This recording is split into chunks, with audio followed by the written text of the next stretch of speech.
RAS परीक्षा के अंतर्गत आज बात करेंगे कृषि ऋण की, एग्रीकल्चर लोन की।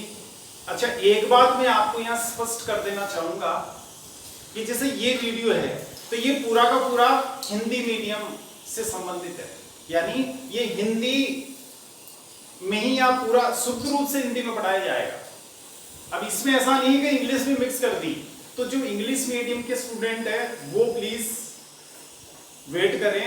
हम अलग से इंग्लिश मीडियम की वीडियोस डालेंगे जो पूरे के पूरे इंग्लिश मीडियम में होंगे, शुद्ध रूप से इंग्लिश में होंगे। वो ऐसा नहीं होता। यहाँ आरएएस का सिलेबस इतना है, जैसे मेन एग्जामिनेशन है आरएएस का, तो ये लगभग ये मानो आप 6000 वीडियोस डालेंगे एक घंटे के, तो 6000 वीडियोस में अगर इंग्लिश भी मिक्स कर दें तो फिर 6000 वीडियो में जो बात हमारे को कहनी है उसको कहने के लिए फिर 2000 वीडियो और डालने पड़ेंगे। मान लो लगभग 8000 घंटे की वीडियो डालेंगे, तो 8000 घंटे की वीडियो बहुत अधिक हो जाएंगे। इसलिए हमने क्या किया है कि जो हिंदी मीडियम के वीडियोस हैं वो केवल हिंदी में ही होंगे, और जो इंग्लिश मीडियम की वीडियोस हैं वो पूरी तरह ही इंग्लिश में ही होंगे। यहां पे कृषि ऋण,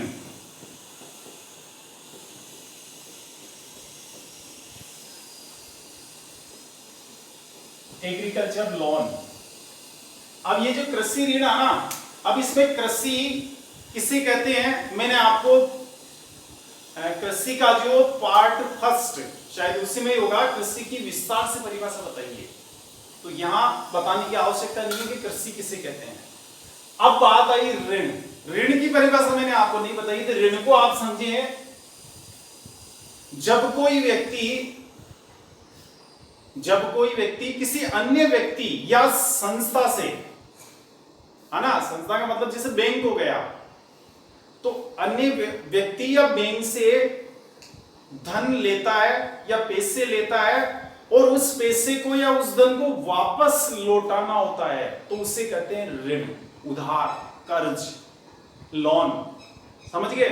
लेकिन यदि उस लिए हुए धन को वापस नहीं लौटाना है, उसे वापस देना नहीं है उसको, किसको, देने वाले को, तो उसे कहते हैं दान, गिफ्ट, या सब्सिडी भी कह सकते हैं, सहाय की। जैसे सरकार देती है ना, सिलेंडर पे 200 रुपए दे रही है, सिलेंडर की कीमत तो पड़ती है जैसे 800 रुपए, सरकार 600 में दे रही है, तो वो 200 रुपए सब्सिडी है एक तरह से, वो लोन नहीं है, उसको वापस नहीं देना है। वृद्धावस्था पेंशन है, सरकार देती 500 रुपए महीने के वृद्ध व्यक्तियों को, तो वो लोन नहीं है, वो लोन नहीं है। लेकिन वही किसान यदि अपने खेत पर बोरिंग कराने के लिए, ट्यूबवेल खुदवाने के लिए सरकार से पैसे लेता है या बैंक से लेता है जैसे पैसे, तो वो उधार है, वो ऋण है, वो लोन है, वो कर्ज है, क्योंकि उसको वापस देना है बैंक को, वो पॉकेट में नहीं मिला है। लेकिन जो 500 रुपए पेंशन मिली उसको, वो ऋण नहीं है, कर्ज नहीं है, क्योंकि उसको वापस नहीं देना है। तो यहां पे ये बात हुई ऋण की। अब कृषि ऋण का मतलब कृषि कार्यों के लिए जो कर्ज लिया जाता है, जो ऋण लिया जाता है, उसको कृषि ऋण कहेंगे, है ना।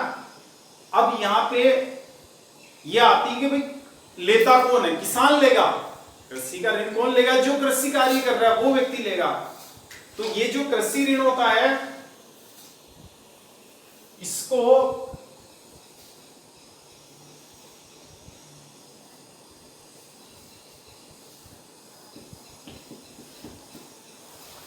दो भागों में बांटेंगे। एक तो अवधि के आधार पर, किसानों द्वारा जो लोन लिया जा रहा है, जो ऋण लिया जा रहा है, ये जो कृषि ऋण है उसको दो आधारों पर विभाजित किया जाता है। एक तो अवधि के आधार पर, एक स्रोत के आधार पर। स्रोत के आधार पर, on the basis of source, और ये अवधि के आधार पर, on the basis of duration. तो ये अवधि के आधार पर जो लोन लिया जाता है, इसको पुनः इस कृषि ऋण को वापस बांटेंगे। पहले आएगा अल्पकालीन, अल्पकालीन,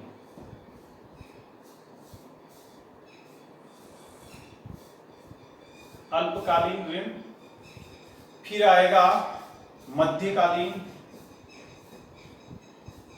मध्यकालीन ऋण,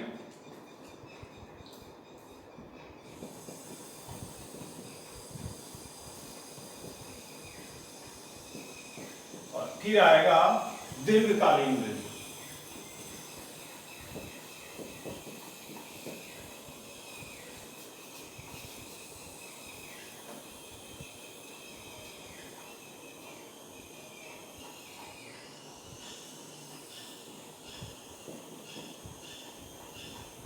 दीर्घकालीन ऋण।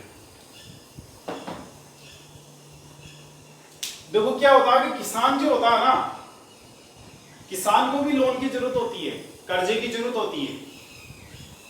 भाई लोन ऐसी चीज है कि हर आर्थिक क्रिया करने वाले को जरूरत पड़ती है। मुकेश अंबानी भारत का सबसे बड़ा उद्योगपति, सबसे धनी व्यक्ति, उसको भी जरूरत पड़ती है लोन की, जबकि वो गरीब थोड़ी है।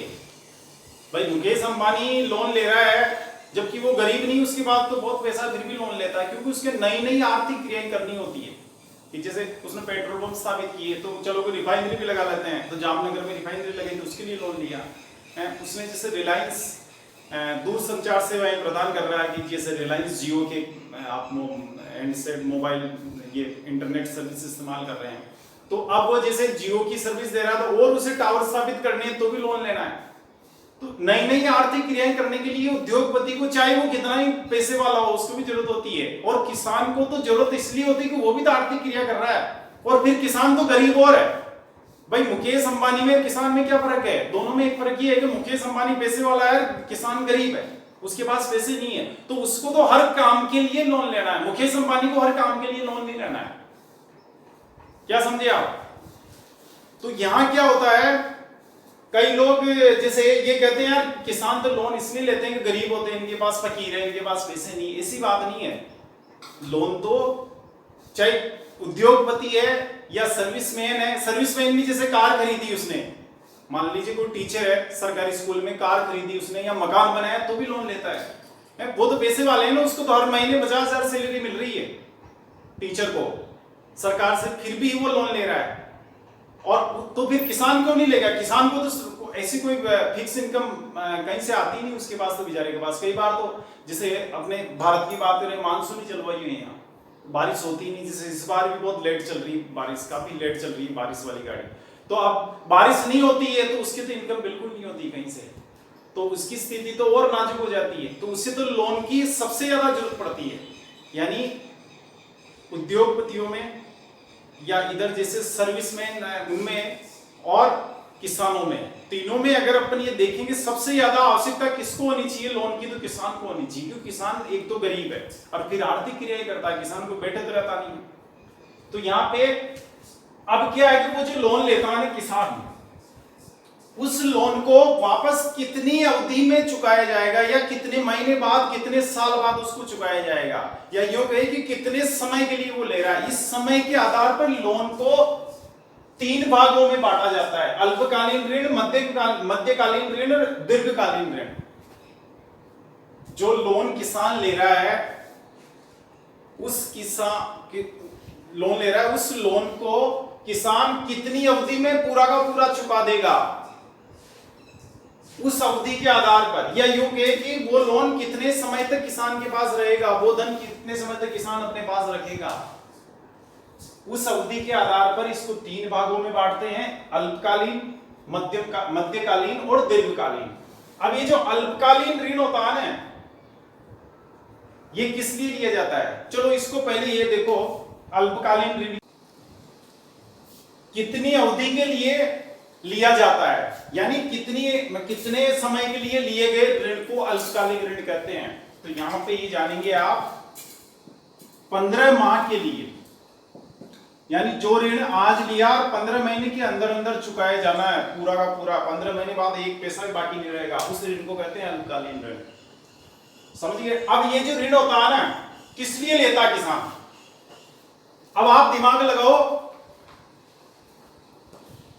कि छोटी आवश्यकताएं होती है, छोटा लोन होगा ये, भाई 15 महीने में वापस चुका देगा, इट मींस वो छोटी अमाउंट होगी, थोड़ा सा पैसा होगा, तो अमाउंट भी छोटी होती है। तो किस कार्य के लिए, अब छोटी अमाउंट किसके लिए ली जाती है? कम पैसा कौन से कार्य के लिए लिया जाता है? जैसे अभी जुलाई माह चल रहा है ना अभी आज, तो अब क्या है, जुलाई में अपने मानसूनी जलवायु है भारत में, तो जुलाई में क्या होता है, खरीफ की बुआई होती है, खरीफ फसल की बुआई हो गई ना, तो बुआई के समय अब आप क्या क्या चाहिए? किसान देखो मैंने क्या कहा आपसे, गरीब होता है, उसके पास बचत के नाम पर कुछ भी पैसे नहीं है। मुकेश अंबानी के पास तो बचत अरबों रुपए की है, सर्विसमैन के पास भी मिल जाएगी, लेकिन किसान के पास 1 रुपए बचत का नहीं मिलेगा। 95% किसान ऐसे हैं जिनके पास कोई बैलेंस नहीं है, समझे। उनको हर काम के लिए पैसे लेने होते हैं। उनके तो ये स्थिति है कि बच्चा बीमार भी हो गया, उसका इलाज कराना, उसका पैसा भी उधार आता है। तो किसान के लिए क्या होता है कि जून जुलाई का महीना आता है, खरीफ की फसल की बुआई करनी है ना। अब बुआई करने में क्या क्या चाहिए, बीज, मक्का बोनी है तो बीज तो चाहिए ना, उसमें बीज के लिए बीज खरीदेगा तो उसके लिए चाहिए ये ऋण। ये क्यों लिया जा रहा है, बीज खरीदने के लिए। अच्छा बीज के साथ क्या खाद भी तो डाला जाता है ना, ऐसे थोड़ी बीज को खाद के साथ मिक्स करके फिर उसमें खेत में डाला जाता है। खाद हो गया आपके, बीज हो गया। और जैसे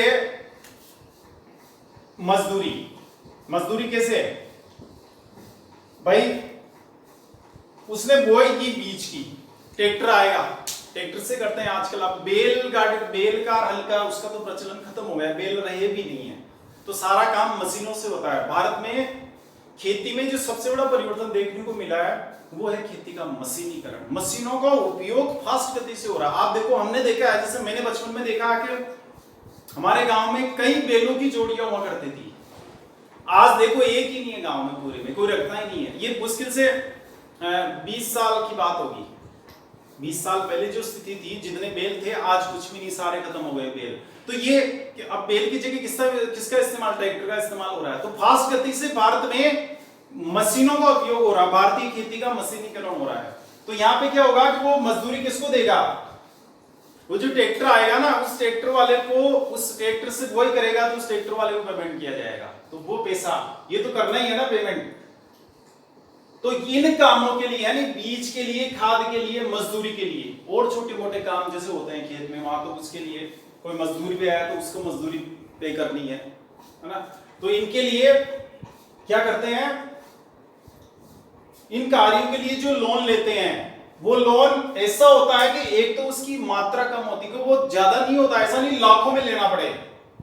भाई बीज के लिए कितना ही पैसे चाहिए, खाद के लिए भी थोड़ा सा पैसा चाहिए, ट्रैक्टर वाले को देना थोड़ा सा ही देना होता है, बहुत ज्यादा नहीं होता है। तो ज्यादा नहीं होता है ना, तो किसान क्या करता है कि भाई इस साल जो फसल होगी, पीछे खरीफ की फसल होगी, तो खरीफ की फसल के बाद अक्टूबर नवंबर में फसल आ जाती है, तो अक्टूबर नवंबर में मैं उसको चुका दूंगा। अक्टूबर नवंबर का मान लो मेरे घर में खर्च हो गए पैसे, तो कोई बात नहीं, रबी की फसल की फिर बुआई होगी नवंबर में, तो मार्च तक उसकी फसल आ जाती है। तो वो ये सोचता है कि चलो, यानी साल भर के अंदर मैं इसको चुका दूंगा। तो इसलिए इस ऋण को साल भर में चुकाना इसलिए पॉसिबल होता है क्योंकि इसकी मात्रा कम होती है। कमी तो होता है ना पैसा, 5,000 रुपए लिए होंगे, 10,000 रुपए लिए होंगे, जो छोटे किसान होते हैं। जैसे 5 बीघा है तो उसने बुआई करने के लिए कितने 5,000 रुपए उधार लिए होंगे, इससे ज्यादा की जरूरत नहीं पड़ेगी उसको, है ना। तो 5,000 रुपए इजी वे में वो चुका सकता है और 5,000 का उत्पादन हो भी जाता है खेत में। तो ये ऐसा लोन है जो सिर्फ इन कार्यों के लिए लिया जाता है और 15 महीने के अंदर इसको चुका दिया जाता है। वो चुकाना संभव भी हो जाता है किसान के लिए। तो ये तो कहलाता है आपके अल्पकालीन ऋण।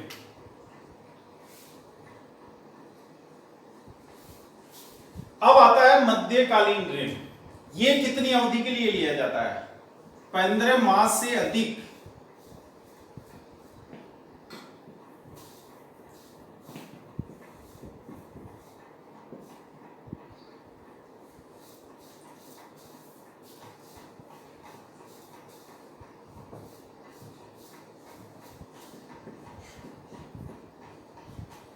या माने आप 15 माह से लेकर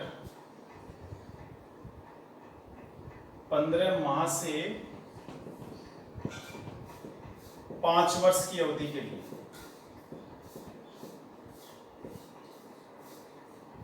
है ना। तो ये तो 15 माह के लिए, लगभग 15 महीने तक, 15 महीने से ज्यादा का लोन लेना हो, यानी 15 महीने से अधिक का लोन लेना है, अधिक समय तक रखना है पैसे को, और ज्यादा से ज्यादा 5 साल तक रखना है। ऐसा लोन जो आज लिया गया है, लेकिन चुकाया कब जाएगा, 15 महीने के अंदर चुकाना पॉसिबल नहीं होता उसको, 15 महीने बाद ही चुकाते हैं। 2 साल में चुकाएंगे, 3 साल में चुकाएंगे, 4 साल में चुकाएंगे, या 5 साल में भी चुका सकते हैं उसको। तो उसमें अधिकतम अवधि क्या होती है चुकाने की, 5 साल। तो ऐसा ऋण जो 15 महीने से लेकर 5 वर्ष की अवधि के लिए लिया जाता है उससे कहते हैं मध्यकालीन ऋण। अब ये किस तरह के कामों के लिए लिया जाता है, अब आप अनुमान लगा लो कि ये बड़ा लोन होगा इसकी तुलना में, तभी तो उसको चुकाने के लिए किसान 5 साल ले रहा है या 4 साल ले रहा है, 3 साल ले रहा है ना, इसकी अमाउंट बड़ी होगी। तो कौन से कामों में बड़ी अमाउंट की जरूरत पड़ती, जरा आओ, यंत्र, किसान खेती में कार्य करने के लिए, जैसे मान लो किसी किसान के पास पहले से ट्रैक्टर है, ट्रैक्टर तो खरीद लिया उसने, लेकिन उसके पास थ्रेसर नहीं है।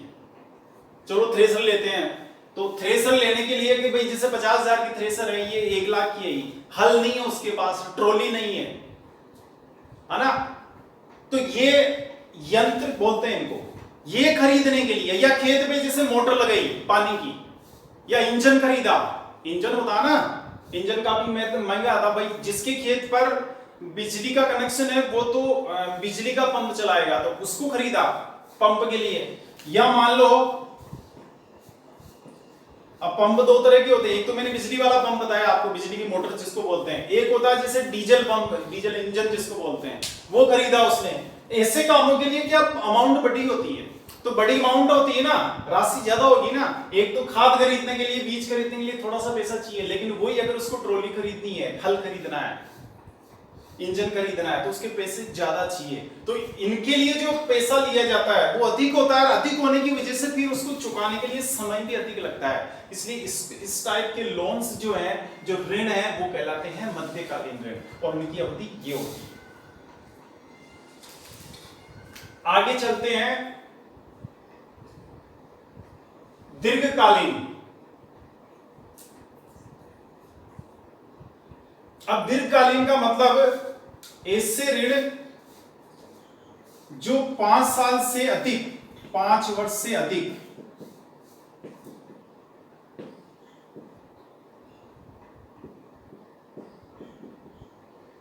पांच वर्ष से अधिक अवधि के लिए लिए जाते हैं।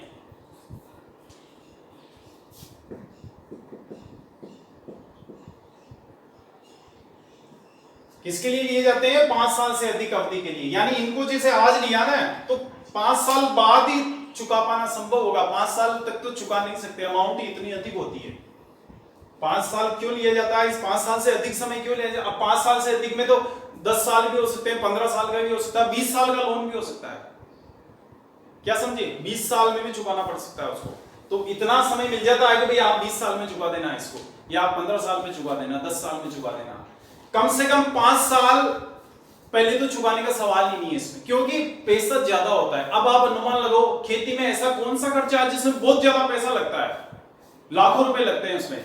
जैसे किसान ने ट्रैक्टर खरीदा, ट्रैक्टर तो बहुत महंगा आता है ना भाई, ट्रैक्टर की यंत्र खरीदना एक अलग बात है। यंत्र तो सस्ता आएगा, ट्रॉली तो सस्ती आएगी, हल तो सस्ता आएगा, थ्रेसर सस्ती आएगी, लेकिन अगर ट्रैक्टर खरीदेगा तो महंगा आएगा।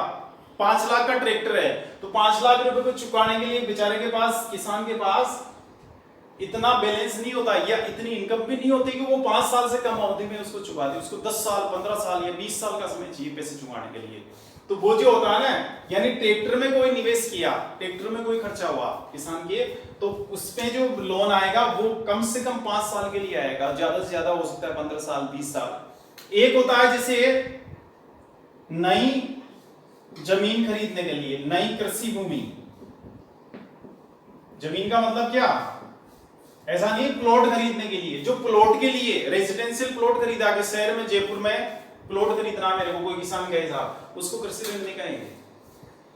कृषि ऋण का मतलब कृषि कार्य के लिए, जयपुर में प्लॉट खरीदा, शहर में तो रेजिडेंशियल पर्पस से खरीदा, वो रहने के लिए वहां मकान बनाना चाहता है, वो कृषि ऋण निकल आएगा।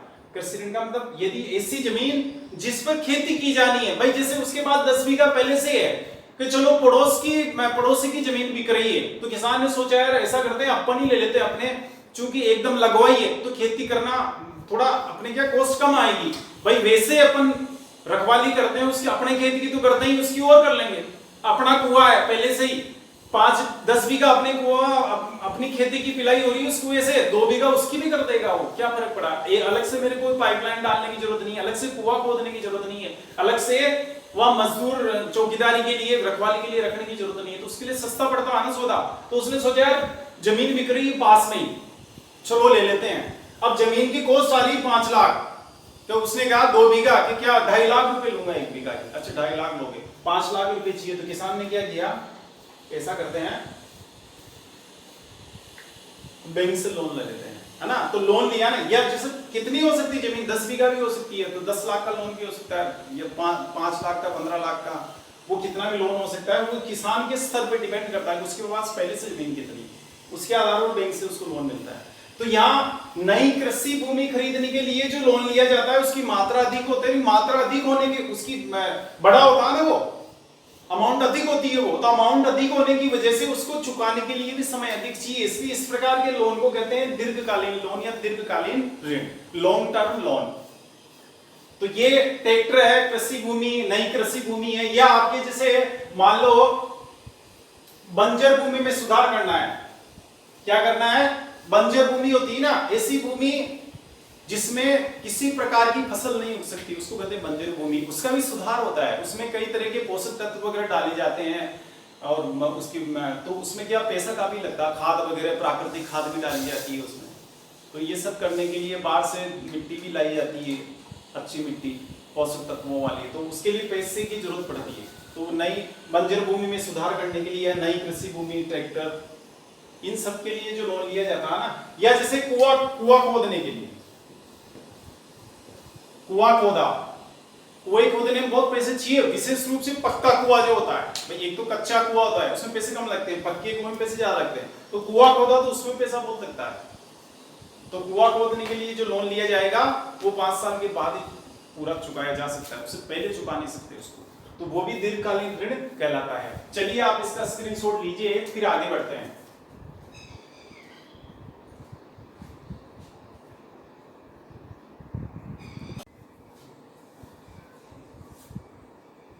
चलिए आगे चलते हैं। ये तो अवधि के आधार पर हो गया, 3 प्रकार के ऋण होते हैं, एकदम याद रखने हैं, और अवधि याद रखनी है, पर्पज याद रखना है कि किस उद्देश्य से ये लिया जा रहा है। अब बात करते हैं स्रोत के आधार पर कितने प्रकार के कृषि ऋण होते हैं। एक होता है संस्थागत,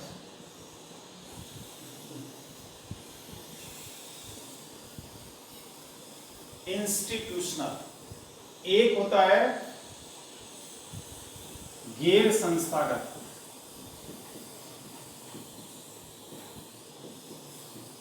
नॉन इंस्टीट्यूशनल।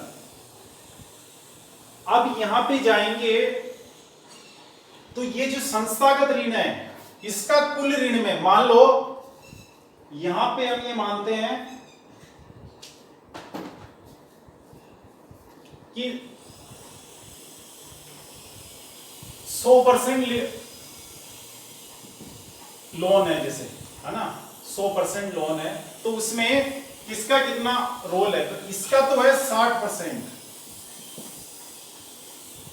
टोटल लोन हो गया 100%, तो इसका रोल है 60%, यानी संस्थागत स्रोतों से किसान लेते हैं, जितना लोन लेते हैं किसान उसका 60% कहां से आ रहा है, संस्थागत स्रोतों से, और 40% आ रहा है आपके गैर संस्थागत स्रोतों से। इसका योगदान कितना है, 40%।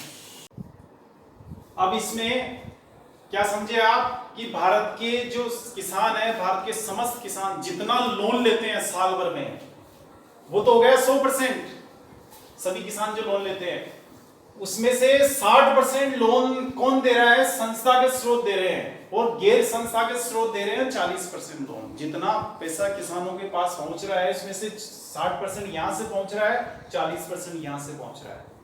अब यह इस संस्थागत को वापस उप विभाजित करेंगे,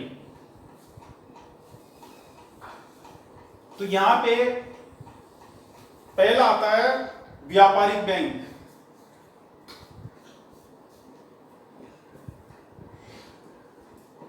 व्यापारिक या इसको व्यावसायिक भी कहते हैं, व्यावसायिक बैंक, कॉमर्शियल बैंक।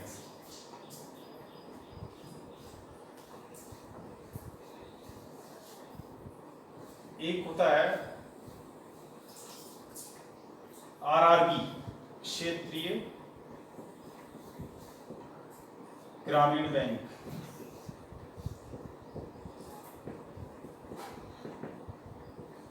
एक होता है सहकारी संस्थाएं।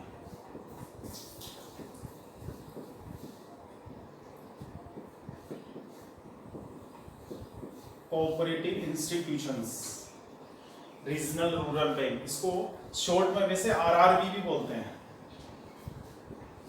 आरआरबी, रीजनल रूरल बैंक, क्षेत्रीय ग्रामीण बैंक, कॉमर्शियल बैंक या व्यापारिक बैंक या व्यावसायिक बैंक। अब इनका किसका कितना रोल है? ये जो 60% है ना, इसमें 45% रोल इनका है। कितने बचे? 15%। तो 15% में जाएंगे तो 4% रोल इनका है। अब कितने बचे? 45 4 49, 11 बच गए। और 11 बच गए ना, तो ये 11% रोल इनका है। इनका सहकारी संस्थाओं का। क्या समझे कि भारत में साल भर में भारत के समस्त किसान जितना लोन लेते हैं, है ना, वो हो गया 100%। उसका 60% संस्थागत स्रोतों से आता है। संस्थागत स्रोतों को वापस अलग अलग भागों में बांटेंगे। तो उस जो 60 आ रहा है, उस 60 में किसका कितना योगदान है? तो 60 में 45% इसका, 4% इसका और 11% इसका। समझ गए? 45 4 49 और 11 60 हो गया ना कुल। यानी टोटल इस 100% में सहकारी संस्थाओं का रोल कितना है? 11%। इस टोटल 100% में आरआरबी का रोल कितना है? 4%। इस 100% में व्यापारिक बैंकों का योगदान कितना है? 45%। यानी आपसे कोई पूछ ले कि भारत में किसान जितना लोन लेते हैं साल भर में, उसमें क्षेत्रीय ग्रामीण बैंकों का योगदान कितना प्रतिशत है? तो 4%। अगर पूछ रहे कि भारत में जितना लोन दिया जाता है किसानों को साल भर में, उसमें सहकारी संस्थाओं का योगदान कितना प्रतिशत है? तो 11%। टोटल का आ गया है 100 का 11 है। ये इधर 100 का ये 4% है, ये 100 का 45% है। समझे? कि आपसे पूछ ले कि व्यापारिक बैंकों द्वारा कितना लोन दिया जा रहा है भारत में किसानों को, तो क्या कहेंगे कि भारत में किसान जितना लोन लेते हैं उसका 45% व्यापारिक बैंक दे रहे हैं। कौन दे रहे हैं? व्यापारिक बैंक दे रहे हैं। अब यहां समझ लो कि व्यापारिक बैंक से मतलब क्या है। व्यापारिक बैंक कहते किसे हैं? व्यावसायिक बैंक भी कहते हैं इनको। ऐसे बैंक जो इसलिए स्थापित हुए हैं कि वो लाभ कमा सके। उनका पर्पज या उनका उद्देश्य होता है, उनका लक्ष्य होता है लाभ कमाना। सेवा देना तो है ही, लोगों को पैसे देना या उनकी वित्तीय सहायता करना, वित्तीय सेवा प्रदान करना, वो तो उद्देश्य है। साथ ही ये भी है लाभ कमाना नहीं। जो लाभ के उद्देश्य से स्थापित किए गए बैंक, उनको कहते हैं व्यावसायिक बैंक। समझ गए? अब व्यावसायिक बैंक में कौन आते हैं? State bank of India SBI, Baroda bank, PNB Punjab national bank, UCO bank, corporation bank, union bank, IndusInd bank. ये आपको जितने भी सरकारी नेशनलाइज्ड बैंक है, राष्ट्रीयकृत जो बैंक है, वो सभी आ गए और निजी बैंक आ गए सारे। ये आईसीआई, एचडीएफसी, ये जो बैंक है निजी बैंक है ना, ये एक्सिस बैंक हुआ, तो ये सारे बैंक आ गए। इसमें कौन कौन से बैंक आ गए? राष्ट्रीयकृत और निजी, दो तरह के होते हैं ये। मैं आपको बैंकिंग पढ़ाऊंगा, उसमें बहुत विस्तार से बैंकों के बारे में पढ़ाएंगे। बैंकों की उत्पत्ति कैसे हुई, बैंक शब्द आया कहां से, भारत में पहला बैंक कब स्थापित हुआ, कहां पर हुआ, उसने कितना काम किया, कितने लोन दिए, उसकी जो भूमिका है देश के आर्थिक विकास में कितनी रही, क्यों स्थापित किया गया है, सब बातों पे चर्चा करेंगे। आज जो एसबीआई आप देख रहे हैं, ये आज वाले रूप में आने से पहले कितने रूपों में बदला है, अलग अलग समय में अलग अलग रूप धारण किया इस एसबीआई ने, इसका नाम अलग अलग रहा है। तो वो सारी बातें उसमें करेंगे। क्योंकि आज अपना जो टॉपिक है वो एग्रीकल्चर लोन है, तो हम कृषि ऋण पे बात करेंगे। इसमें बैंकों के मामले में उतनी बात करेंगे जितना इनका संबंध कृषि से है। तो यहां मैं बता दूं आपको, व्यापारिक बैंकों का मतलब ऐसे बैंक जिनका उद्देश्य लाभ कमाना होता है। ये सभी बैंक आ गए, सरकारी और निजी। सरकारी बैंकों को कहते हैं राष्ट्रीयकृत बैंक, नेशनलाइज्ड बैंक। और निजी बैंकों को कहते हैं प्राइवेट बैंक, समझे ना। तो प्राइवेट बैंक में क्या है, आईसीआई, एक्सिस वगैरह, एचडीएफसी आ गया, और सरकारी बैंक या राष्ट्रीयकृत बैंकों में आ गए आपके एसबीआई, बीओबी, पीएनबी, ये सारे बैंक, बड़ौदा बैंक, ये आ गए। अब ये जो बैंक है ना, ये सबसे ज्यादा लोन दे रहे हैं भारत में किसानों को। ये बहुत बड़ा फैक्ट है यहाँ याद रखने के लिए। आपसे पूछ रहे कि भारत में किसानों को सबसे ज्यादा लोन कौन दे रहा है, या कृषि ऋण में सर्वाधिक योगदान किसका है, ऑप्शन में ये भी आएगा, क्षेत्रीय ग्रामीण बैंक भी, सहकारी संस्थाएं भी आएगी, ये भी आएगा। तो फिर आपको ये सही करना है, व्यापारिक बैंक सबसे ज्यादा लोन किसानों को व्यापारिक बैंक दे रहे हैं। और इसका उदाहरण या इसकी अगर पुष्टि करनी है कि मैं कह रहा हूं जो गलत है सही है, तो आज आप जिस गांव में रहते हैं उस गांव में जितने किसानों ने लोन ले रखा है, चलो उनका सर्वे कर लेना, तो सर्वे में लगभग 45% किसान आपको ऐसे मिलेंगे जिन्होंने यहां से लोन ले रखा है। कोई कहेगा मैंने बीओबी से लोन ले रखा है, कोई कहेगा मैंने एसबीआई से ले रखा है, क्या समझे, ये कहेंगे किसान। लगभग आधे किसान ऐसे होंगे जिन बैंकों से लोन लिए हुए हैं, समझे आप। तो इसकी अगर पुष्टि करनी है, मैं कह रहा हूं जो झूठ है या सही है वो आपको पता लग जाएगा। आप खुद भी किसान हैं, आपके पिताजी ने भी लोन ले रखा होगा, और वो बैंकों से, ज्यादातर के पिताजी ने बैंकों से लोन ले रखा होगा। कौन से, इन व्यापारिक व्यावसायिक बैंकों से, एसबीआई से, बीओबी से, पीएनबी से। तो ये जो, क्या समझे आप, मेरा कहने का उद्देश्य क्या है, या एग्जामिनेशन पॉइंट ऑफ व्यू से अपने को एकदम यहां क्या फैक्ट याद रखना है कि सबसे ज्यादा रोल इस व्यावसायिक बैंक या व्यापारिक बैंकों का है, इसे याद रखेंगे। अब इसमें क्या है, सरकार ने एक नियम बना रखा है इनके लिए, व्यापारिक बैंक। भाई आप जितना लोन दोगे ना, 40% लोन या 40% ऋण या कर्ज,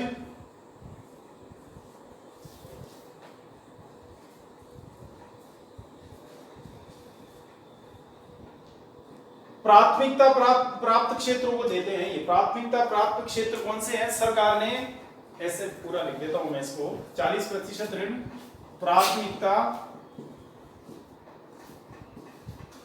प्राप्त क्षेत्रों, इसमें कृषि व लघु व्यवसायी। लघु व्यवसायी का मतलब होता है जैसे नाई की दुकान है, कुम्हार है,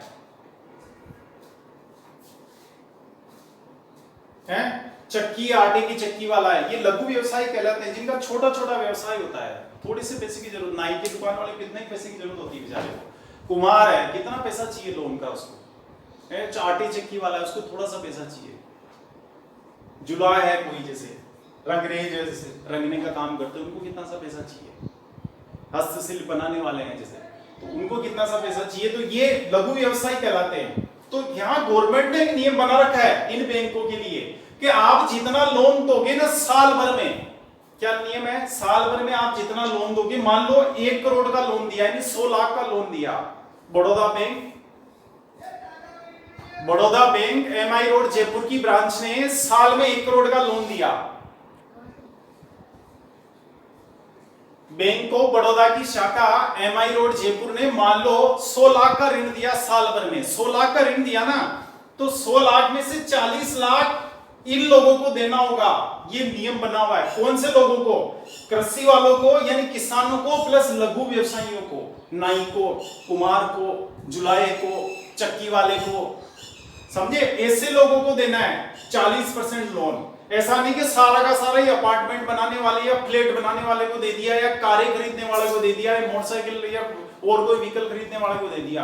भाई बैंक तो सब तरह के लोन देता है ना, मकान वालों को भी देता है वो तो है, या जैसे कोई बिजनेसमैन है उसने फैक्ट्री लगाई तो फैक्ट्री वाले को भी देगा, तो वो तो सबको देगा। अब बैंकों की पॉलिसी क्या होती है, मैंने क्या कहा, व्यावसायिक बैंक की एक पॉलिसी ये होती है कि वो पैसा कमाना चाहते हैं, तो वो पैसे कमाने के लिए लोन ऐसे क्षेत्र को देते हैं जहां से ब्याज ज्यादा मिलता है और पैसे डूबने की आशंका कम होती है। अब कृषि क्षेत्र ऐसा क्षेत्र माना जाता है कि ये दिवालिया क्षेत्र है। मतलब भारत में क्या है कि कृषि लगभग आधी कृषि है वो किस पर आश्रित है? ऊपर वाली बारिश पे। नीचे पानी की सुविधा उपलब्ध नहीं है, 50% पे उपलब्ध है। ऊपर से पानी बरसेगा तो खेती में फसल पैदा होगी।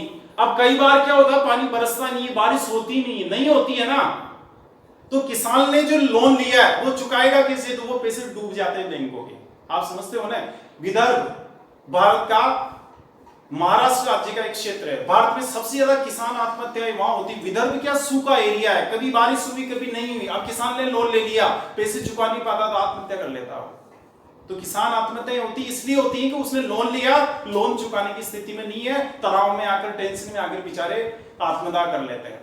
तो यहां क्या होता है कि बैंक ये मान के चलते हैं कि किसान को जो लोन दे रहे हैं वो रिस्की ज्यादा है, क्या पता आए कि नहीं आए, या टाइम से नहीं आए, डूब ही जाए पैसा, तो वो देना नहीं चाहते उनको। लघु व्यवसाय को भी नहीं देना चाहते कि यार ये कुमार है, क्या पता वापस लौटा, इसकी मटकियां बिकेगी कि नहीं बिकेगी, चक्की वाले की चक्की चलेगी कि नहीं चलेगी।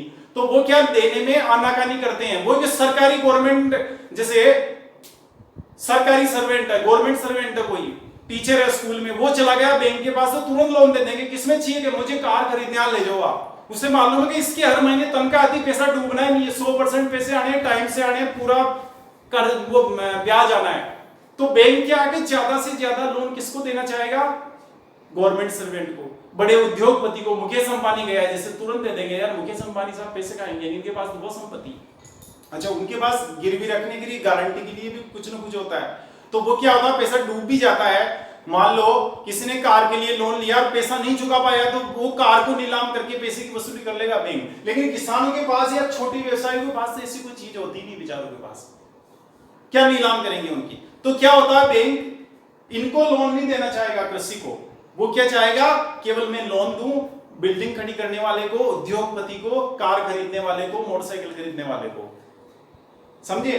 तो अब उस स्थिति में क्या होगा, ये जो क्षेत्र है कृषि है, लघु व्यवसाय है, कृषि क्षेत्र विशेष रूप से ये अविकसित रहेगा। इनके पास पैसा, देश में विकास तो होगा लेकिन ये विकास नहीं कर पाएंगे। अब सरकार को तो पूरे देश का विकास करना है ना, सबका ही करना, सभी क्षेत्रों में डेवलपमेंट होना चाहिए, सबकी आय बढ़नी चाहिए। तो उसके लिए क्या कर रखा है कि आप जितना लोन दोगे उसका 40% लोन इनको देना आवश्यक है। तो ये बहुत बड़ी विशेषता है कि इसलिए इनको बाध्य होकर, नहीं चाहते हुए भी किसानों को बुलाकर लोन देना पड़ता है कि चलो किसान भाई आओ लोन ले जाओ यार, हमारा टारगेट। आपने देखा होगा कई इनके एजेंट घूमते रहते हैं गाँव में बैंकों के, वो कहते हैं यार जल्दी से आप केसीसी बनवा लो, किसान क्रेडिट कार्ड बना रहे हैं, हमारा बैंक बना रहा है, कम ब्याज दर है, ले लो। क्योंकि उनका टारगेट पूरा नहीं हो रहा वहां से। जब किसानों को ज्यादा देंगे ना तो फिर उधर बिल्डिंग वालों को, उद्योगपतियों को भी ज्यादा दे पाएंगे, क्योंकि वो अनुपात इधर बढ़ेगा तो उधर भी बढ़ेगा।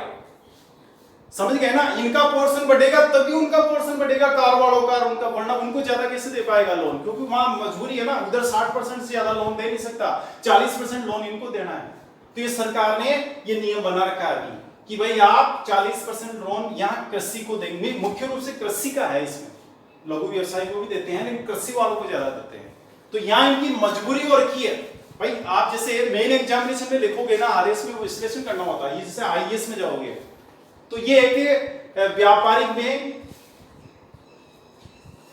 का भारत में कृषि ऋण में सर्वाधिक योगदान है। विश्लेषण कीजिए। अब विश्लेषण करने में ये सब चीजें लिखनी होती है कि साहब रीजन ये है, योगदान ज्यादा क्यों हो रहा है, कि मजबूरी बस इनको देना पड़ता है, उनको बुलाकर सरकार ने नियम बना रखा है 40% का, इसलिए इनका योगदान अधिक हो रखा है। समझे मेरी बात? योगदान अधिक क्यों हुआ? इस 40% वाले नियम की वजह से। आईएएस में आप विश्लेषण करेंगे, आरएस में विश्लेषण करेंगे तो ये चीज लिखनी पड़ेगी आपको, बस फिर आपका आंसर परफेक्ट होगा। समझिए? तो ये तो बात हुई व्यावसायिक बैंकों की, व्यापारिक बैंकों की। एक क्षेत्रीय ग्रामीण बैंक, रीजनल रूरल बैंक। आप गांव में जाएंगे तो वहां एक, जैसे कई गांव में बैंक मिलेंगे, वहां लिखा रहेगा बड़ौदा राजस्थान ग्रामीण बैंक, है ना, या भीलवाड़ा अजमेर क्षेत्रीय ग्रामीण बैंक। तो ये जो ग्रामीण बैंक शब्द लिखा रहता है ना बैंक के आगे, अभी स्टेट बैंक के आगे तो नहीं लिखा हुआ ग्रामीण बैंक। मान लो स्टेट बैंक की ब्रांच है एमआई रोड पर, वहां तो लिखा हुआ नहीं कि स्टेट बैंक या स्टेट बैंक ऑफ इंडिया ग्रामीण बैंक या स्टेट बैंक ऑफ ग्रामीण बैंक, इस तरह कुछ लिखा हुआ नहीं, लेकिन इनके पीछे ग्रामीण बैंक शब्द लिखा रहता है। इसका कारण ये कि ये बैंक सिर्फ गांव में ही होते हैं, है ना, और गांव वालों को लोन देंगे। गांव लोन किसको देंगे? गांव के लोगों को ही। और गांव में मुख्य रूप से कौन होते हैं? किसान ही होते हैं। गांव की तो अधिकांश 90% आबादी कौन होती है गांव में? किसानों की होती है। तो ये किसानों को लोन देते हैं। क्षेत्रीय ग्रामीण बैंक होते हैं। अच्छा, इनको व्यावसायिक बैंक नहीं कहेंगे। इनका उद्देश्य सरकार ने स्थापित किए। क्यों किए? इनका उद्देश्य है लोगों की यानी किसानों की आर्थिक सहायता करना। समझ गए भाई? उनको पैसे की दिक्कत नहीं हो, लोन की दिक्कत नहीं हो, तो इसलिए गांव में स्थापित किए हुए हैं। और ये सिर्फ किसानों को लोन देते हैं। और इनका उद्देश्य पैसे कमाना नहीं होता है, क्योंकि इनका तो सारा किसानों को जा रहा है लोन, तो क्या होता है कि डूबता भी बहुत है पैसा, तो बेचारे लाभ आप तो कमाते ही नहीं है, तो घाटे में चलते हैं। लेकिन फिर भी सरकार ने इनको बनाए रखा है। सरकार ने वो सहायता दी बैंकों को, इसलिए दिए कि भाई चलो किसानों के काम आ रहे हैं। तो एक तो ये क्षेत्रीय ग्रामीण बैंक हो गए। दूसरा है सहकारी संस्थाएं, और इनका योगदान 11%। अब ये सहकारी संस्थाएं क्या होती है? अभी इसको मैं यहां पे, चूंकि अभी जैसे आप मेरे नोट्स जो बने हुए हैं ना, उन नोट्स में तो ये पूरा का पूरा सहकारी संस्थाओं का भी विभाजन आएगा काफी नीचे, तो ये सारा का सारा एक ही पेपर पर है। लेकिन यहाँ चूंकि बोर्ड छोटा है तो उस पर सारा विभाजन यहाँ दिखा नहीं सकते, इसलिए फिर अलग से उसको मिटाकर दूसरे पे लेंगे। वरना जैसे आप, मैं उसकी एक कॉपी फोटो खींच के डाल दूंगा, इस वीडियो के साथ ही पेस्ट कर देंगे, उसमें पूरा आपके साथ चार्ट आएगा ऊपर से, कृषि ऋण से लेकर ये सभी अवधि वाले भी साथ में रहेंगे, स्रोत वाले भी साथ में रहेंगे, नीचे तक रहेंगे सभी। उसका एक व्यू आप लेंगे ना, तो सारा का सारा कृषि ऋण का जो स्वरूप है वो सामने आ जाएगा आपके। लेकिन यहाँ पॉसिबल नहीं है, उसकी अलग से फोटो खींच के पेस्ट कर देंगे। चलिए आप इसका स्क्रीनशॉट लीजिए पहले।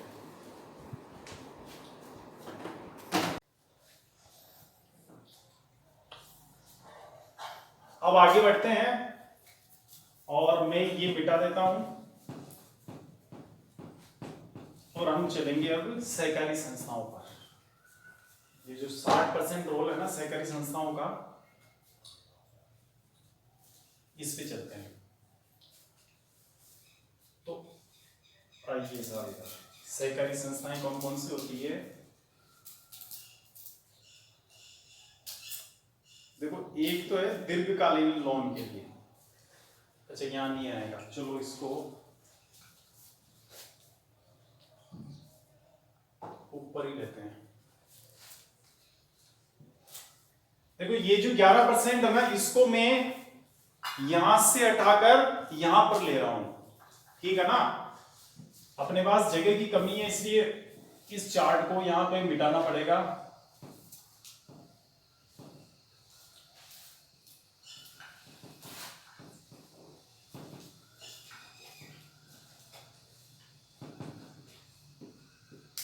सहकारी संस्थाएं, कोऑपरेटिव इंस्टीट्यूशंस बोलते हैं इनको, और इनका योगदान है, इनका योगदान कितना है? 11%, है ना? भारत में कुल कृषि ऋण में सहकारी संस्थाओं का योगदान 11% है, ठीक है? अब चलेंगे कि इनमें सहकारी संस्थाओं का, चूंकि वैसे भी सहकारी संस्थाएं अपने सिलेबस में प्री में तो नहीं है, डायरेक्ट थोड़ा बहुत ही पूछा जाएगा। मेन एग्जामिनेशन में पूरा सिलेबस में लिखा हुआ है, तो उसको तो डिटेल से पढ़ना ही है। तो मैं यहाँ आपको बता देता हूँ, क्योंकि कुछ फैक्ट्स है जो प्री में पूछे जाएंगे, इसके कृषि ऋण की हैसियत से पूछे जाते हैं। वहां मेन एग्जामिनेशन में तो पूरा अलग से टॉपिक है सहकारी संस्थाओं का। तो यहाँ जाएंगे, कृषि पॉइंट ऑफ व्यू से पढ़ रहे हैं अभी सहकारी संस्थाओं का।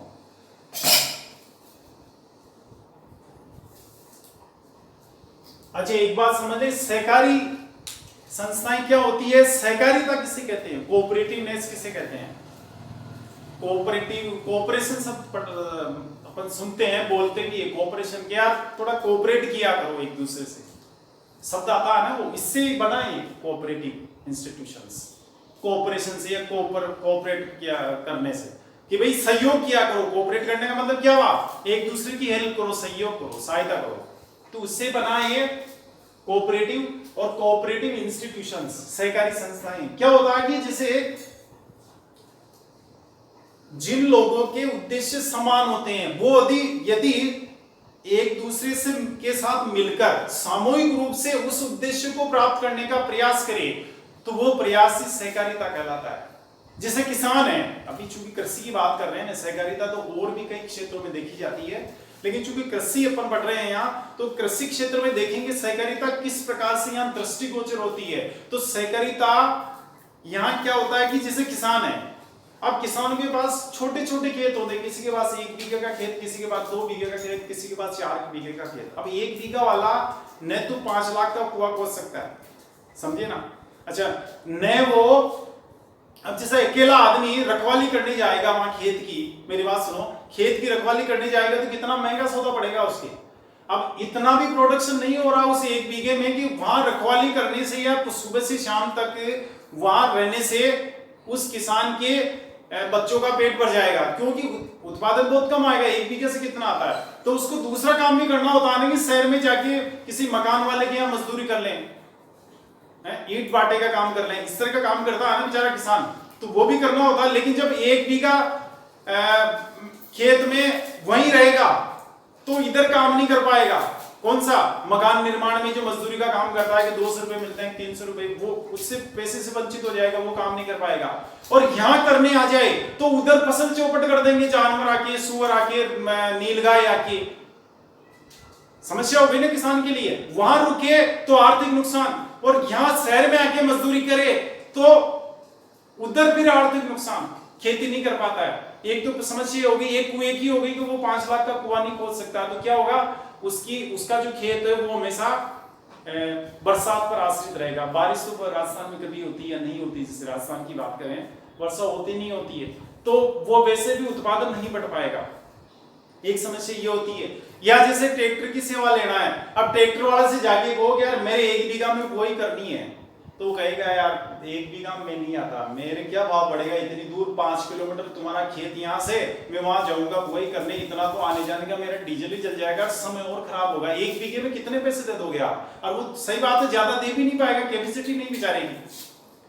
यही जैसे ट्रैक्टर वाले से कहेंगे 10 बीघा बुआई करनी है तो तुरंत चला जाएगा, क्योंकि उसके भी फर्क नहीं पड़ेगा, 10 बीघा में पैसा ज्यादा आता है, किराया ज्यादा मिलता है, तो तुरंत तैयार हो जाएगा। तो 1 बीघे वाले के लिए ट्रैक्टर भी आएगा ही नहीं। तो ये समस्या ही होती है। तो इनको दूर करने के लिए क्या किया कि सब किसान मिल जाते हैं, सभी के खेत एक कर लेते हैं, तो बीच में जो मेड़ होती है ना, बाउंड्री वाल जो होती है, 2 खेतों के बीच में विभाजक रेखा होती है, वो भी खत्म हो जाएगी। तो वो जमीन एक्स्ट्रा क्या करेंगे, सभी खेतों को मिला दिया, एक कर दिया, तो फिर क्या होगा, इस तरह होते हैं खेत। जैसे गांव में मान लिए ये कोई गांव है फालतूपुर, अब इसमें ये खेत बड़े हुए ऐसे किसानों हैं, अब बने हुए हैं, अब ये छोटे छोटे खेत है सबके, अलग अलग किसान हैं। अब यहां क्या करते हैं कि सभी खेतों को क्या किया मैंने, सहकारिता कैसे होती वो देखना है यहाँ पे। तो किसानों ने क्या किया, इन सब खेतों की बाउंड्री वाल खत्म कर दी, मिल गए ये जितने भी किसान हैं, एक हो गए, क्या अपने सारे खेत एक कर लेते हैं, तो ये बाउंड्री वाल खत्म हो गई। तो ये जो बीच की जमीन है ना, मेड़ जिसको बोलते हैं, ये मेड़, ये जो एक्स्ट्रा जमीन थी जो यूं ही पड़ी थी फालतू ही, वो जमीन भी अब फसल पैदा करने में काम में ली जाएगी। ये पूरा इतना बड़ा खेत बन गया, जो 20 खेत थे ना छोटे छोटे, वो सब मिलाकर क्या हो गया, एक बड़ा खेत बन गया। ये खेत बन गया है ना। अब इस बड़े खेत के लिए क्या होगा, इस खेत का रकबा मान लो है 100 बीघा। अब इस 100 बीघे में क्या होगा, ट्रैक्टर वाले को बुलाओगे तो तुरंत आ जाएगा कि 100 बीघा में मेरे को काम मिलेगा, और रेट भी कम रखेगा। होगा अच्छा 100 बीघा में करा रहे होगा, अच्छा चलो 100 रुपए पर बीघा की बजाय 80 रुपए दे देना, चलो यार आपके इतना बड़ा काम है तो कर लेंगे।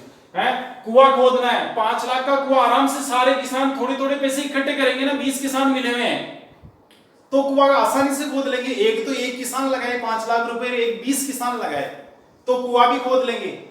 फसल कटानी हार्वेस्टर आना पंजाब वाला तो भी काम में ले लेंगे, तुरंत फसल कट जाएगी। अब बेचारे के जिसके हार्वेस्टर जो खुद काटते हैं, मजदूरों से कटवाते हैं, तो काटते काटते बारिश आ गई, समय बहुत लगता है, 3 दिन लग गए, 4 दिन लग गए, क्योंकि हार्वेस्टर वाला 1 बीघे के लिए तो आएगा नहीं, 100 बीघा में तो तुरंत आ जाएंगे, कई हार्वेस्टर वाले आ जाएंगे, और फिर रेट भी कम लेंगे, कंपटीशन रहेगा। कोई कहेगा कि मैं इतने में कर रहा हूं, तो दूसरा कहेगा नहीं मैं कम में कर देता हूं, वो कहेगा नहीं मेरे को और कम दे देना। तो ये होगा, मेड़ की जमीन काम में आ गई। ऐसे कई फायदे होते हैं। खाद बीज भी खरीदेंगे तो सामूहिक रूप से 50 कट्टे डीएपी खाद के खरीदे साहब, तो वो सस्ते आएंगे खाद के भी। अच्छा लाने का खर्चा भी एक ही ट्रैक्टर में भर के सारे के लिए आ जाएगा, सभी खेतों के लिए एक बार में। एक अगर 20 किसान है तो वो अलग ट्रैक्टर लेके आ रहा है भर के, वो बैलगाड़ी से ला रहा है, वो डुग्गे से ला रहा है, वो किसी और से लेके आ रहा है, तो अलग अलग डीजल जलाना आने का तो अलग अलग कॉस्ट लगी है। यानी छोटे खेत में खेती करना बहुत कॉस्टली होता है, उसकी लागत ज्यादा आती है। और वही आप बड़े खेत में खेती करो, एक एक बीघा के 10 खेत है, एक तो उसमें फसल पैदा करो, और एक ही 10 बीघे का खेत है उसमें फसल पैदा करो, तो वो जो 10 बीघे का खेत है ना उसमें कॉस्ट कम आएगी। तो सहकारिता में यही फायदा होता है, मिल गए किसान। अब इसी तरह से किसानों ने सामूहिक खेती की ना, ये सहकारी खेती कहलाती है। मैं आपको बहुत विस्तार से सहकारिता के बारे में उस वक्त पढ़ूंगा जब आरएस के मेन एग्जामिनेशन में हम पढ़ेंगे यहाँ सहकारिता टॉपिक को। तो यहां इतना समझ लो। अब क्या होता है कि ये जो सहकारी संस्थाएं है ना, किसानों ने क्या किया, मिल गए सब कि चलो ऐसा करते हैं, सबकी लोन की समस्या है तो सब मिल जाते हैं। जिसके पास जो बचे थे, कई किसान ऐसे भी होते हैं जिनके पास पैसा बच जाता है, बैलेंस होता है, तो वो जमा करा देते हैं। सहकारी समिति के मेंबर होते हैं, जमा करा देंगे, जिसको जरूरत है वो ले लेगा वहां से। सहकारिता में क्या होगा, तो अभी क्या हुआ यहां पर, भाई जिसको पैसे की जरूरत है उसे पैसा मिल गया, जिसको पैसे की जरूरत नहीं है, जिसके पास एक्सेस पैसा पड़ा है, अधिक के पैसा पड़ा है, जिसके पास बचत पड़ी है, उसको भी ब्याज प्राप्त हो गया। तो दोनों को फायदा हुआ ना सहकारिता से। अब यहाँ पे क्या होता है कि सहकारिता में एक सिद्धांत ये है कि नो प्रॉफिट नो लॉस पे काम किया जाता है। सहकारी संस्थाएं, जैसे इन्होंने सहकारी संस्थाओं ने, इनका क्या संचालक मंडल होता है। कई किसानों ने, जैसे 20 किसानों ने मिलकर सहकारी संस्था की स्थापना की है, 100 किसानों की ना किसी गांव के, तो उस गांव की जो 100 किसानों की संस्था होगी तो उसको 10 किसान चलाएंगे। 100 किसानों में से 10 किसानों का चयन कर लिया जाता है कि आप इसको चलाएंगे। चलाने का मतलब क्या क्या काम, कौन लोन ले रहा है, कौन लोन जमा करा रहा है, कौन पैसे जमा करा रहा है, बचत जमा करा रहे हैं, सारा हिसाब किताब करना, बैलेंस रखना अपने पास, ये वो 10 आदमी करेंगे।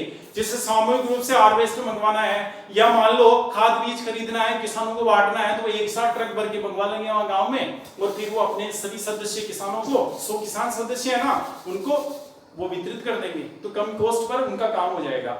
जैसे बिजली कनेक्शन वगैरह, ये अब सारे खेतों पे नहीं हो पाता, सबको पे नहीं हो पाता, तो एक खेत पे भी हो जाता तो काम हो जाता, सभी किसानों के खेतों में पानी की सप्लाई हो जाती है। इससे कई इसके प्रॉफिट है। तो सहकारी संस्था में क्या होता है, अब आप यहां समझो पहले, एक तो होती है दीर्घकालीन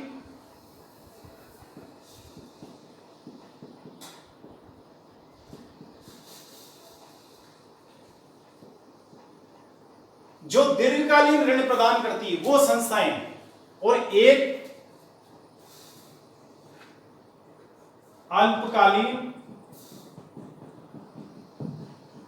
प्लस मध्यकालीन।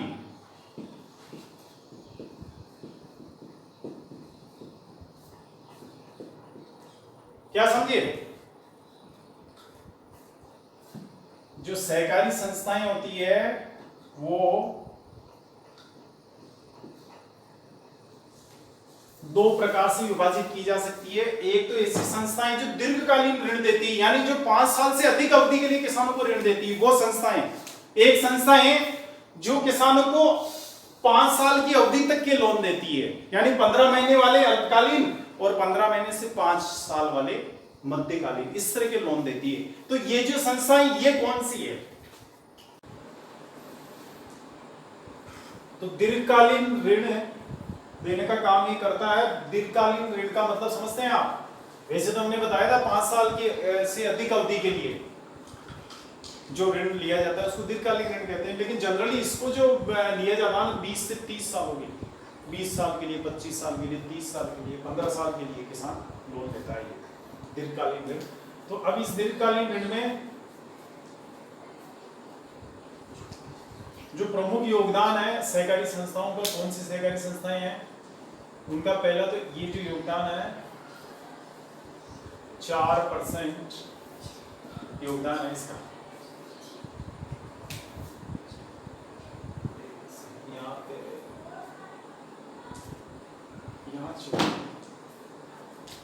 भूमि विकास बैंक, ये जो सहकारी संस्था इसका नाम है भूमि विकास बैंक। अब ये जो भूमि विकास बैंक है, लैंड डेवलपमेंट भी, इनको दो भागों में बांट रहे हैं। जिला स्तर पर होता है प्राथमिक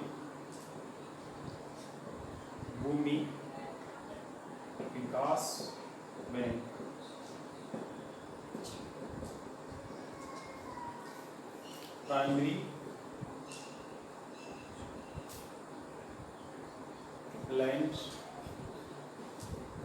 डेवलपमेंट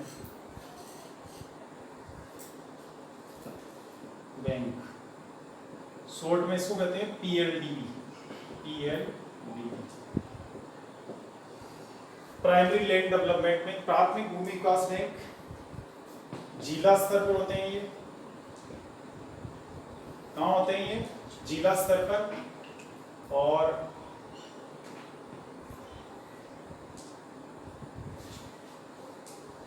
राजस्थान में अभी इनकी शाखाएं हैं। राजस्थान में कितने हैं? 36 हैं ये कुल। राजस्थान में कितने हैं? राजस्थान में भूमि विकास बैंक कितने हैं? तो याद रखेंगे 36, जिनके 125 शाखाएं हैं। 36 तो है ये, एक एक जिले में एक और किसी जिले में 2 भी है, और कुल इनकी शाखाएं हैं 125 की। एक जैसे अजमेर सेंटर, अजमेर भूमि विकास बैंक है ना, अजमेर प्राथमिक भूमि विकास बैंक है, तो उसकी शाखा ब्यावर में भी है, या जैसे केगड़ी में भी है। तो उसको इसलिए क्या कहते हैं कि यहाँ इनकी शाखाएं जो है वो मिलाकर कितनी होती है? 125 होती है। वैसे ये एक जिले का एक होता है, यानी अलग अलग जिले के अलग अलग होते हैं, उस नाम से जाने जाते हैं। अजमेर प्राथमिक भूमि विकास बैंक लिमिटेड बैंक, या बाड़मेर प्राथमिक भूमि विकास बैंक, गंगानगर प्राथमिक भूमि विकास बैंक। तो प्रत्येक जिले में एक हो गया, और एक कुछ जिलों में 2 भी हैं। और हर जिले में जो एक है उसकी शाखाएं होती, ब्रांचेस होती है अलग अलग जगह। तो ऐसे करके कुल 125 शाखाएं इनकी। अब इनकी स्थापना की बात करें तो स्थापना 1924, कहां? अजमेर। राजस्थान का पहला भूमि विकास बैंक पूछ ले आपसे कहां स्थापित किया गया, तो 1924 में अजमेर में स्थापित किया गया। वैसे भारत का तो पंजाब में हुआ था, यहाँ नहीं है, लेकिन राजस्थान का सबसे पहले भूमि विकास बैंक जो स्थापित हुआ वो अंग्रेजों के समय 1924 में हो गया अजमेर में। याद रखेंगे इसको। उस वक्त इसका नाम भूमि बंधक बैंक था, भूमि बंधक बैंक।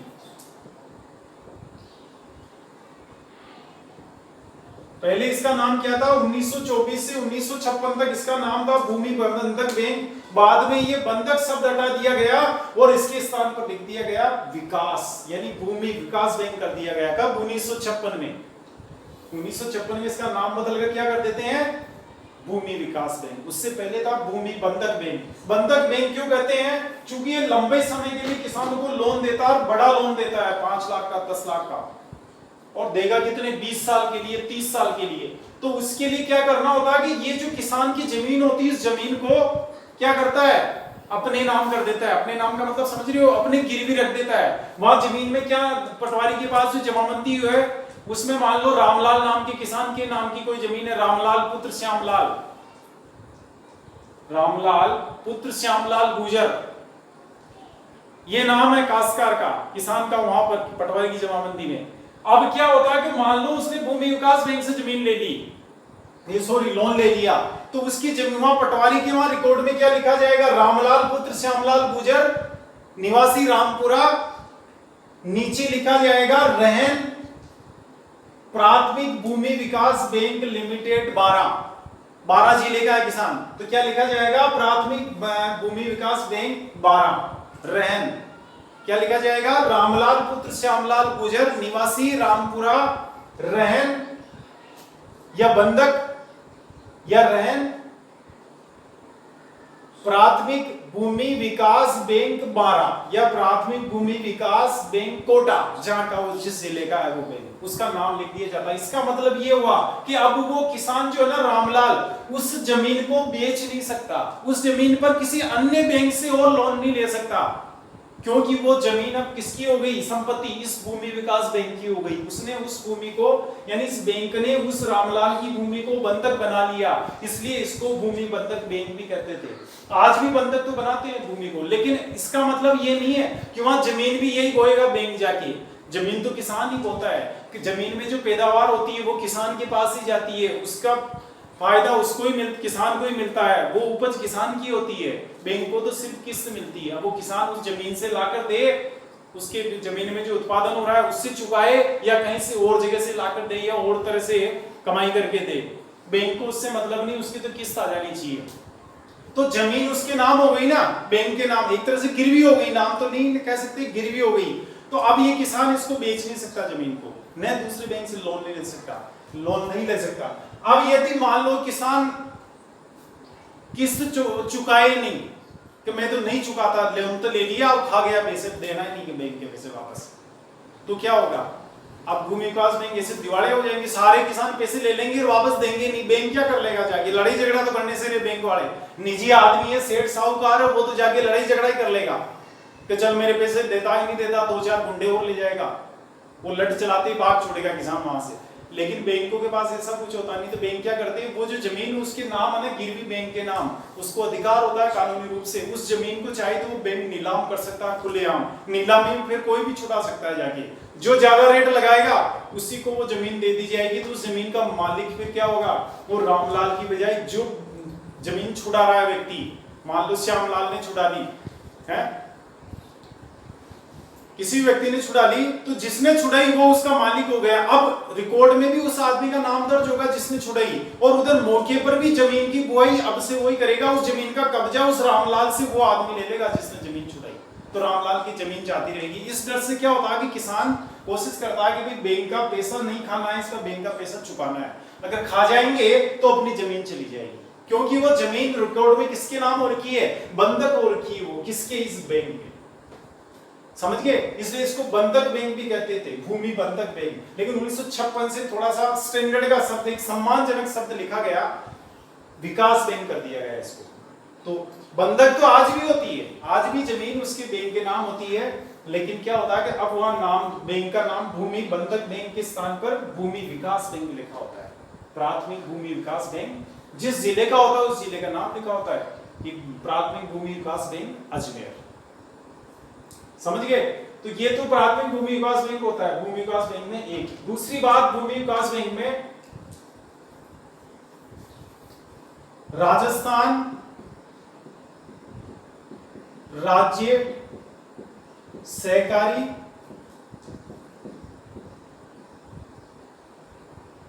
भूमि विकास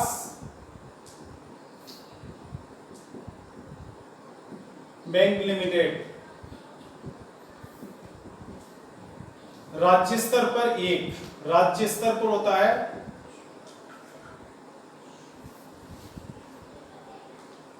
एक है, राज्य स्तर पर एक, राज्य में एक होता है। राजस्थान है, राजस्थान में एक है, राजस्थान राज्य सहकारी भूमि विकास बैंक लिमिटेड। राजस्थान में कहा है? ये जयपुर में। कभी आप जयपुर में आए तो वहां सहकार भवन है, 22 गोदाम के पास, हाई कोर्ट के पास 22 गोदाम सर्किल आता है ना, वहां पे सहकार भवन है जिसके नीचे बस निकलती है, ऊपर बिल्डिंग बनी हुई है, उस सहकार भवन में ये स्थित है राजस्थान राज्य सहकारी भूमि विकास बैंक लिमिटेड। अब इसमें क्या फर्क है? ये सीधे किसानों को लोन नहीं दे रहा है, ये इसको दे देता है पैसे, ये फिर उनको देता है, समझ गए? तो ये है। और इसके ये सारे बैंक जो 36 ही बैंक है राजस्थान में, वो सभी इसकी निगरानी में, इसके नियंत्रण में, इसका दिशा निर्देशों के अनुसार कार्य करते हैं। ये उसके कंट्रोलिंग ऑथोरिटी है, ये मॉनिटरिंग करता है, इनकी निगरानी करता है, ये वाला, समझ गए? ये एक है, राजस्थान राज्य सहकारी भूमि विकास बैंक लिमिटेड एक है।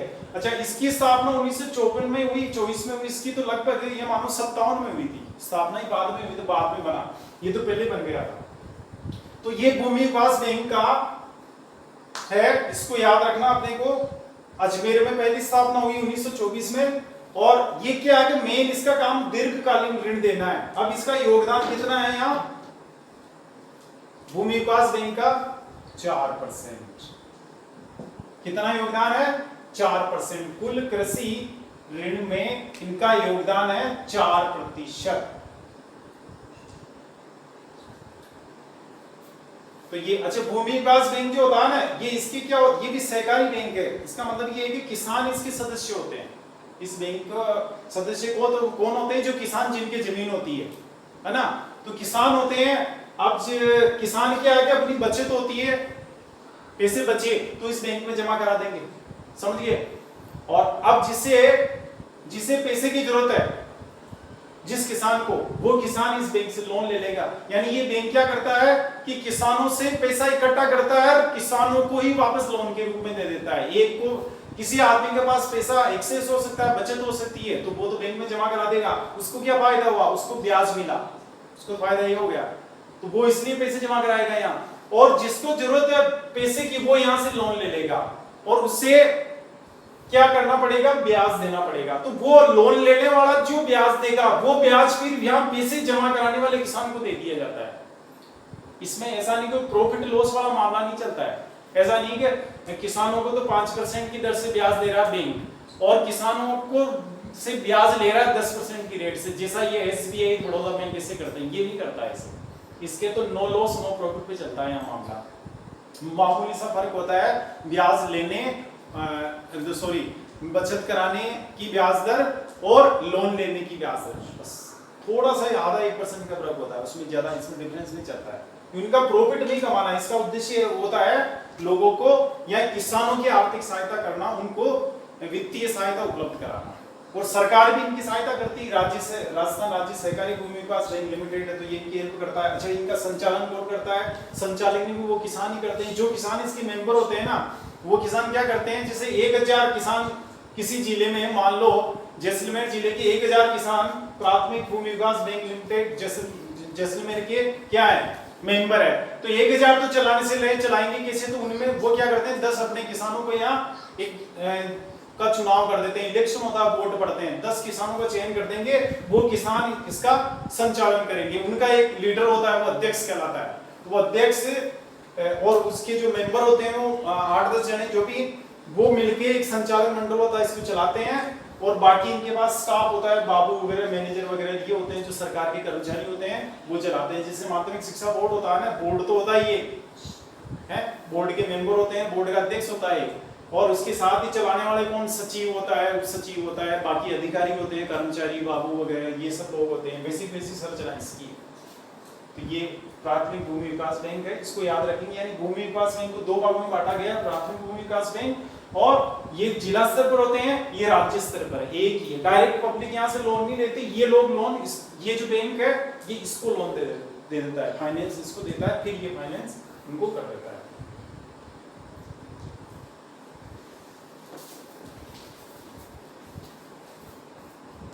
सहकारी संस्थाएं हैं, उनकी स्थापना कब हुई, आओ इधर, ये कितनी होती है, प्राथमिक 60 समितियां,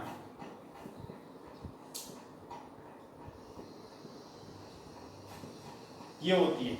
एक तो प्राथमिक 60 समितियां बोलते हैं इनको, ये होती है ग्राम स्तर पर, गांव में होती है। ग्राम पंचायत स्तर मान लो आप, ये लगभग, और कई ग्राम पंचायतों को मिलाकर एक भी हो सकती है। राजस्थान में इस वक्त इनकी संख्या, राजस्थान में 6514 है इस वक्त। राजस्थान में इनकी जो प्राथमिक 60 समितियां हैं, इनकी संख्या कितनी है, 6514। लगभग 10,000 भारत में, राजस्थान में ग्राम पंचायतें हैं। तो आप मान लो कि 2 ग्राम पंचायतों पे एक प्राथमिक 60 समितियां मिल जाएगी आपको। तो 6514 है, ये डेटा लेटेस्ट है, अभी राजस्थान सरकार ने जारी किया, मुश्किल से 2-2.5 महीने पहले। वो डेटा मैंने नोट कर रखा था, वही मैं आपको लिखा रहा हूँ, इसके बाद कोई डेटा आया नहीं है। तो 6514 प्राथमिक 60 समितियां हैं। राजस्थान की बात करेंगे, ग्राम स्तर पर होती है, यानी इसके जैसे कोई भी गांव है ना, ग्राम पंचायत है, उसके किसानों ने क्या किया, एक सहकारी समिति की स्थापना कर ली कि हम सब इस किसान, इस गांव के 100 किसान है, 100 इसके मेंबर है, अपने पास जो भी बैलेंस है बचे तो इसमें जमा करा दो, और अपने में से किसी को जरूरत हो तो सहकारी समिति से लोन ले लो। तो जो जमा कराएगा उसको ब्याज मिलेगा, और जो लोन ले रहा है उसको ब्याज देना पड़ेगा। तो जो ब्याज देगा वो ब्याज कोई जमा कराने वाले को दे दिया जाता है। समझ गए? तो ये सहकारी समिति होती है। लेकिन यहाँ मैं आपको एक बात स्पष्ट कर देता हूं, भूमि विकास बैंक के मामले में भी, और इधर आपके ये प्राथमिक, ये जो समितियां मैं बता रहा हूं अभी अल्पकालीन मध्यकालीन ऋण वाली, अभी किसानों का योगदान इनमें, हालांकि जमा तो कराते हैं पैसे, लेकिन उनका योगदान नगण्य है। मुख्य इनका जो वित्तीय स्रोत है या इनका जो सोर्स है पैसे का, वो है सरकार। उसमें राजस्थान सरकार का रोल मुख्य है। राजस्थान सरकार देती है कुछ, जैसे रिजर्व बैंक में पैसे देता भी आएगा आगे, क्योंकि किसानों के पास इतना पैसा नहीं है कि वो इतना पैसा जमा करा सके, तो फिर सरकार इनको एड देती है। सरकार ने पैसे दे रखे हैं सहकारी समितियों को, चलो आप आराम हमारी तरफ से पैसे लो, आप बांटो। तो आरबीआई देता है इनको, रिजर्व बैंक ऑफ इंडिया भी आगे आ रहा है। तो ये प्राथमिक साख समितियां होंगी ग्राम स्तर पर, 6514 है ये, और ये भी किसानों को ऋण प्रदान करती है। किस प्रकार के? अल्पकालीन और मध्यकालीन। जो मैं आपको 1904 की बात बता रहा हूं ना, इनकी स्थापना हुई थी 1904 में। 1904 में स्थापना इनकी हुई थी। भूमि विकास बैंक जो आया था ना, भी उनकी स्थापना तो कब हुई थी? कब हुई? 1929 में। इनकी स्थापना 1904 में हो रही है। अब ये देखेंगे आप, एक तो हो गई इसमें प्राथमिक साख समितियां, एक केंद्रीय सहकारी बैंक होता है, केंद्रीय सहकारी बैंक।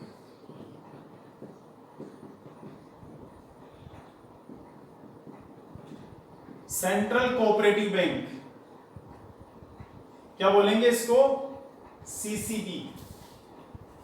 ये थोड़ा इंग्लिश में आ जाता, लिख देता हूं मैं, सेंट्रल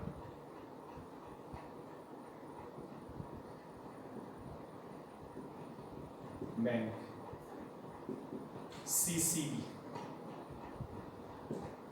क्या लिखा हमने? सीसीबी। आप लिख लीजिए इसको।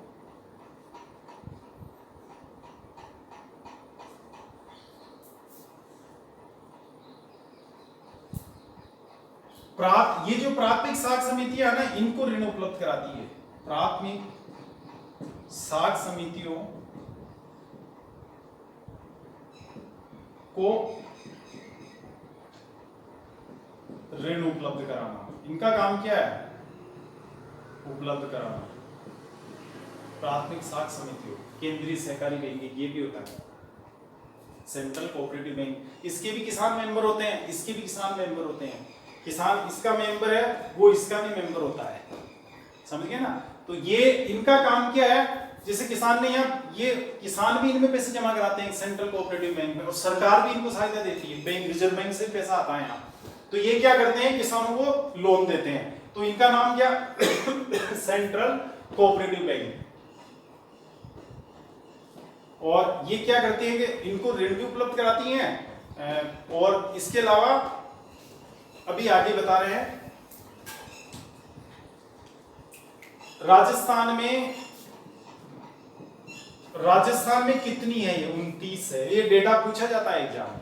राजस्थान में कितने सेंट्रल कोऑपरेटिव बैंक है? 29। कुछ एक जिलों में नहीं है, यानी 2 जिलों के एक है। अब जैसे अजमेर सेंट्रल कोऑपरेटिव बैंक, एसीसीबी, क्या लिखते हैं? एसीसीबी, अजमेर सेंट्रल कोऑपरेटिव बैंक। इन बैंकों को जो चलाने वाला होता है ना, संचालक मंडल, वो किसानों में से होता है। कोई किसान ही अपने सदस्य चुनाव होते हैं इनके, जो मेंबर होते हैं ना।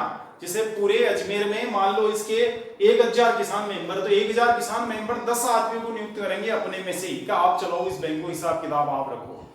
तो उसको संचालक मंडल कहते हैं। उसका एक अध्यक्ष भी होता है, चेयरमैन होता है, और इसकी वोटिंग होती है, चुनाव होता है। चुनाव में कई लोग खड़े हो सकते हैं, वो किसान सदस्य ही खड़े होंगे जो मेंबर है उसके, तो कई लोग खड़े होते हैं। अब जिसको ज्यादा वोट मिलते हैं वही उसका अध्यक्ष बन जाता है, फिर वो चलाता है इसको। हालांकि सरकार का स्टाफ भी होता है, सरकार के बाबू लोग वगैरह अधिकारी होते हैं, गवर्नमेंट को भी होते हैं। जो चेयरमैन होता है ना, जैसे माध्यमिक शिक्षा बोर्ड का अध्यक्ष है, वैसे बोर्ड का अध्यक्ष, बोर्ड बनता है यहाँ, उसका अध्यक्ष एक किसानों में से भी होता है। और जैसे माध्यमिक शिक्षा बोर्ड में सचिव वगैरह ये दूसरे कर्मचारी बाबू लोग काम करते हैं, वैसे इसमें भी अलग से लोग काम करते हैं, वो स्टाफ होता है सरकार का। तो ये 29 राजस्थान में। और एक ही जैसे बैंक की कई ब्रांच होती है उस जिले में। अजमेर सेंट्रल कोऑपरेटिव बैंक है, तो उसकी ब्रांच वहां 2-3 जगह मिल जाएगी आपको, एसीसी की, अलग अलग शहरों में। अजमेर में ब्यावर में मिल जाएगी, केकड़ी में मिल जाएगी। तो इस तरह इसको क्या कहते हैं? सेंट्रल कोऑपरेटिव बैंक, केंद्रीय सहकारी बैंक, है ना?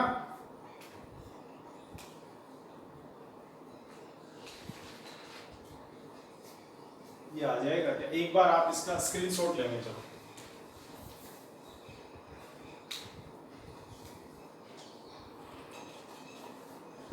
चलिए आगे लिख देते यहीं पर ही। एक है इसका राज्य सहकारी बैंक,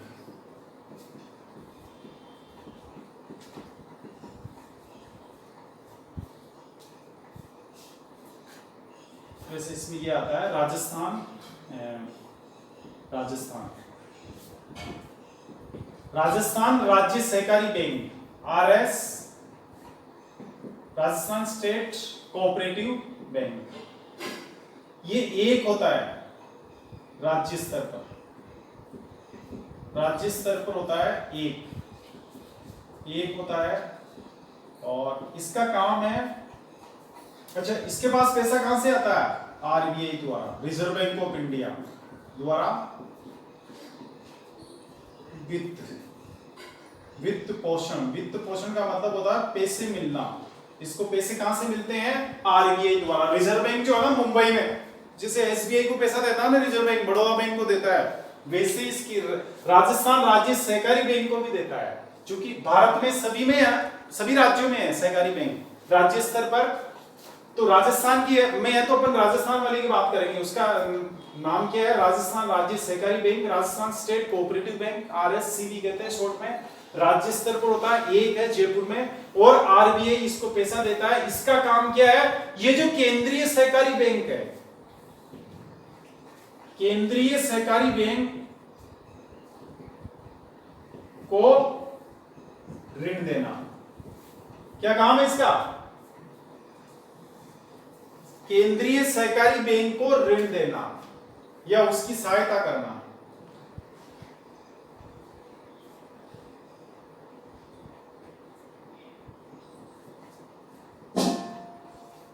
ऋण उपलब्ध कराना। क्या काम हो गया इसका? अब इसको आप थोड़े चार्ट को समझो, यहां पे समझने की बात है। यहां हमने सहकारी संस्थाओं को दो भागों में बांटा। एक तो वे संस्थाएं जो दीर्घकालीन लोन देती है 5 साल से अधिक अवधि का, उसमें हमने बताया आपको भूमि विकास बैंक। अब आगे चलेंगे कि वो संस्थाएं जो अल्पकालीन या मध्यकालीन ऋण देती है, तो वो संस्थाएं 3 प्रकार की है। शीर्ष पर कहां पे है? राजस्थान राज्य सहकारी बैंक जयपुर में है, वो एक ही है केवल, सबसे ऊपरी स्तर पर ही है। राज्य स्तर पर है तो राजस्थान की बात करेंगे, जयपुर में है। आरबीआई भारतीय रिजर्व बैंक इनको पैसा देता है। इनकी इनकम का सोर्स क्या है? रिजर्व बैंक इनको पैसा देता है, और फिर ये पैसा केंद्रीय सहकारी बैंक को ऋण के रूप में उपलब्ध कराते हैं। ये क्या करेंगे? लोन इनको दे देंगे। जो आरबीआई से पैसा मिला इसको दे दिया केंद्रीय सहकारी बैंक। कितने हैं राजस्थान में? 29। अब ये 29 से क्या करते हैं? इनको जो पैसा मिलाना है वो इन सहकारी समितियों को उपलब्ध करा देंगे। एक दूसरी बात, ये डायरेक्ट किसानों को भी उपलब्ध कराते हैं लोन। किसान सीधे यहां से भी लोन ले सकता है सेंट्रल कोऑपरेटिव बैंक से, और वो सहकारी समितियों से भी ले सकता है। ये सहकारी समितियों को भी सहायता करते हैं। और इसके अलावा इनके प्राथमिक साख समितियों और राजस्थान राज्य सहकारी बैंक के बीच में क्या करेंगे? मध्यस्थ का कार्य भी करते हैं। जिसे इनको कोई इनका जो कंट्रोल होता है ना, वो यहां से होता है। इन सब राजस्थान में 6514 है सहकारी समितियां, तो इसका नियंत्रण, इनकी मॉनिटरिंग, निगरानी कौन रखता है इन पे? ये राज्य सहकारी बैंक ये रखता है। तो ये क्या करता है? ये मध्यस्थ के रूप में काम करता है। इसको कोई निर्देश दे रहा है ना, तो 6514 से ये संपर्क नहीं करेगा, ये तो इन 29 से संपर्क करेगा। क्या आपके जिले में, आपके अजमेर में जितनी सहकारी समितियां हैं, उनको आदेश दो कि तुरंत किसानों को लोन उपलब्ध कराएं, बारिश हो चुकी है, इसमें देरी नहीं करें। तो ये क्या करेंगे? मध्यस्थ के रूप में काम करते हैं यहाँ पे। समझे? इनको कैसे काम करना है उसके निर्देश यहां से प्राप्त होते हैं, और बीच में ये काम कर लेते हैं, मध्यस्थ का मीडिएटर है ये। तो लोन ये कि किसान यहां से भी लोन ले सकता है, किसान यहां से भी लोन ले सकता है। इनकी इनकम का सोर्स दोनों का क्या है? किसान भी पैसा जमा कराता है और ऊपर से भी पैसा आता है, आ रहा ना ऊपर से वहां से। और इनकी सोर्स क्या है? किसान भी जमा कराता है, इनके पास भी ऊपर से पैसा आता है। अच्छा, किसान यहां से भी ले सकता है, यहां से भी ले सकता है। तो ये बात हो गई। अब अपने को एग्जामिनेशन पॉइंट ऑफ व्यू से क्या याद रखना है कि अब ये 4% हुआ ना, तो 7% रोल इनका है, इनका।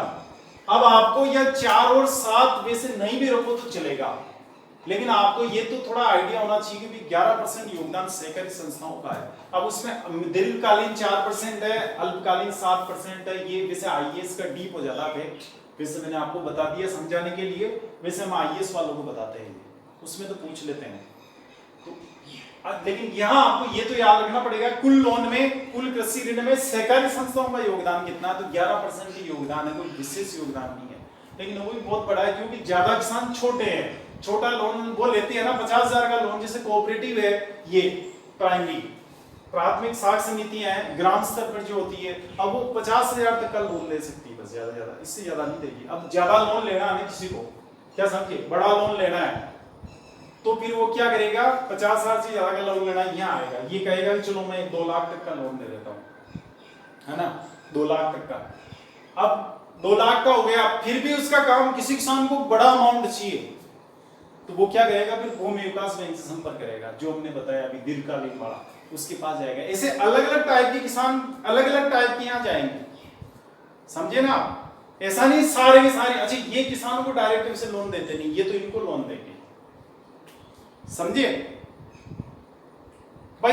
इतनी संस्थाएं क्यों बनाई गई, आप नहीं समझ रहे बात को, इसलिए बनाई गई कि भाई किसान भी अलग अलग टाइप के होते हैं, किसी को 50,000 का लोन चाहिए, किसी को 5,000 का चाहिए।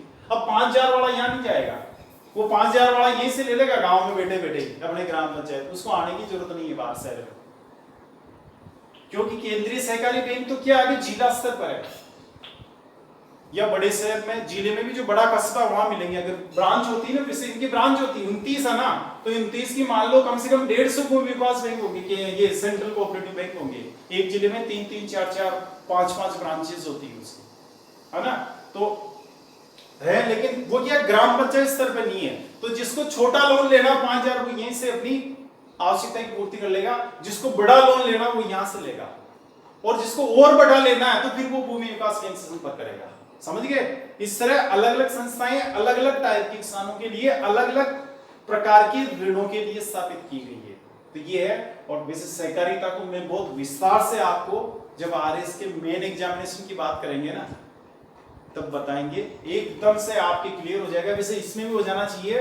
तो ये कृषि ऋण की बात हुई। अभी आगे जैसे हमने बताया कि आपको इसका एक बार स्क्रीनशॉट ले, मैं फिर आगे बात करते हैं।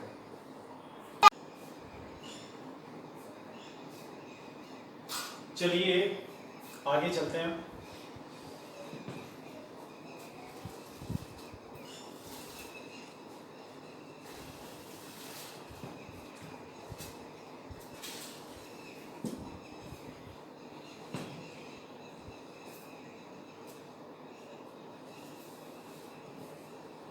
ये तो सहकारी संस्थाओं की बात हो गई।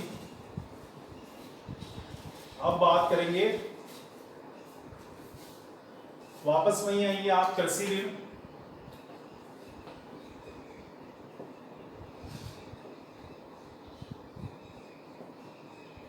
इसको हमने बांटा था संस्थागत,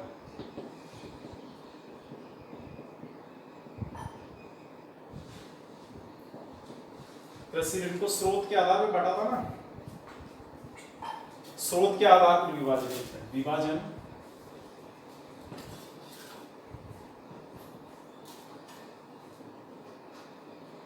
इसमें स्रोत के आधार पर।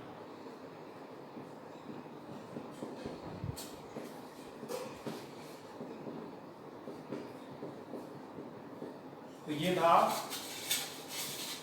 संस्थागत और गैर संस्थागत,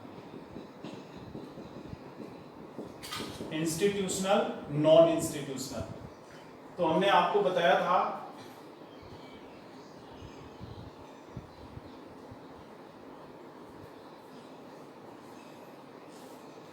कि कुल ऋण जैसे 100% है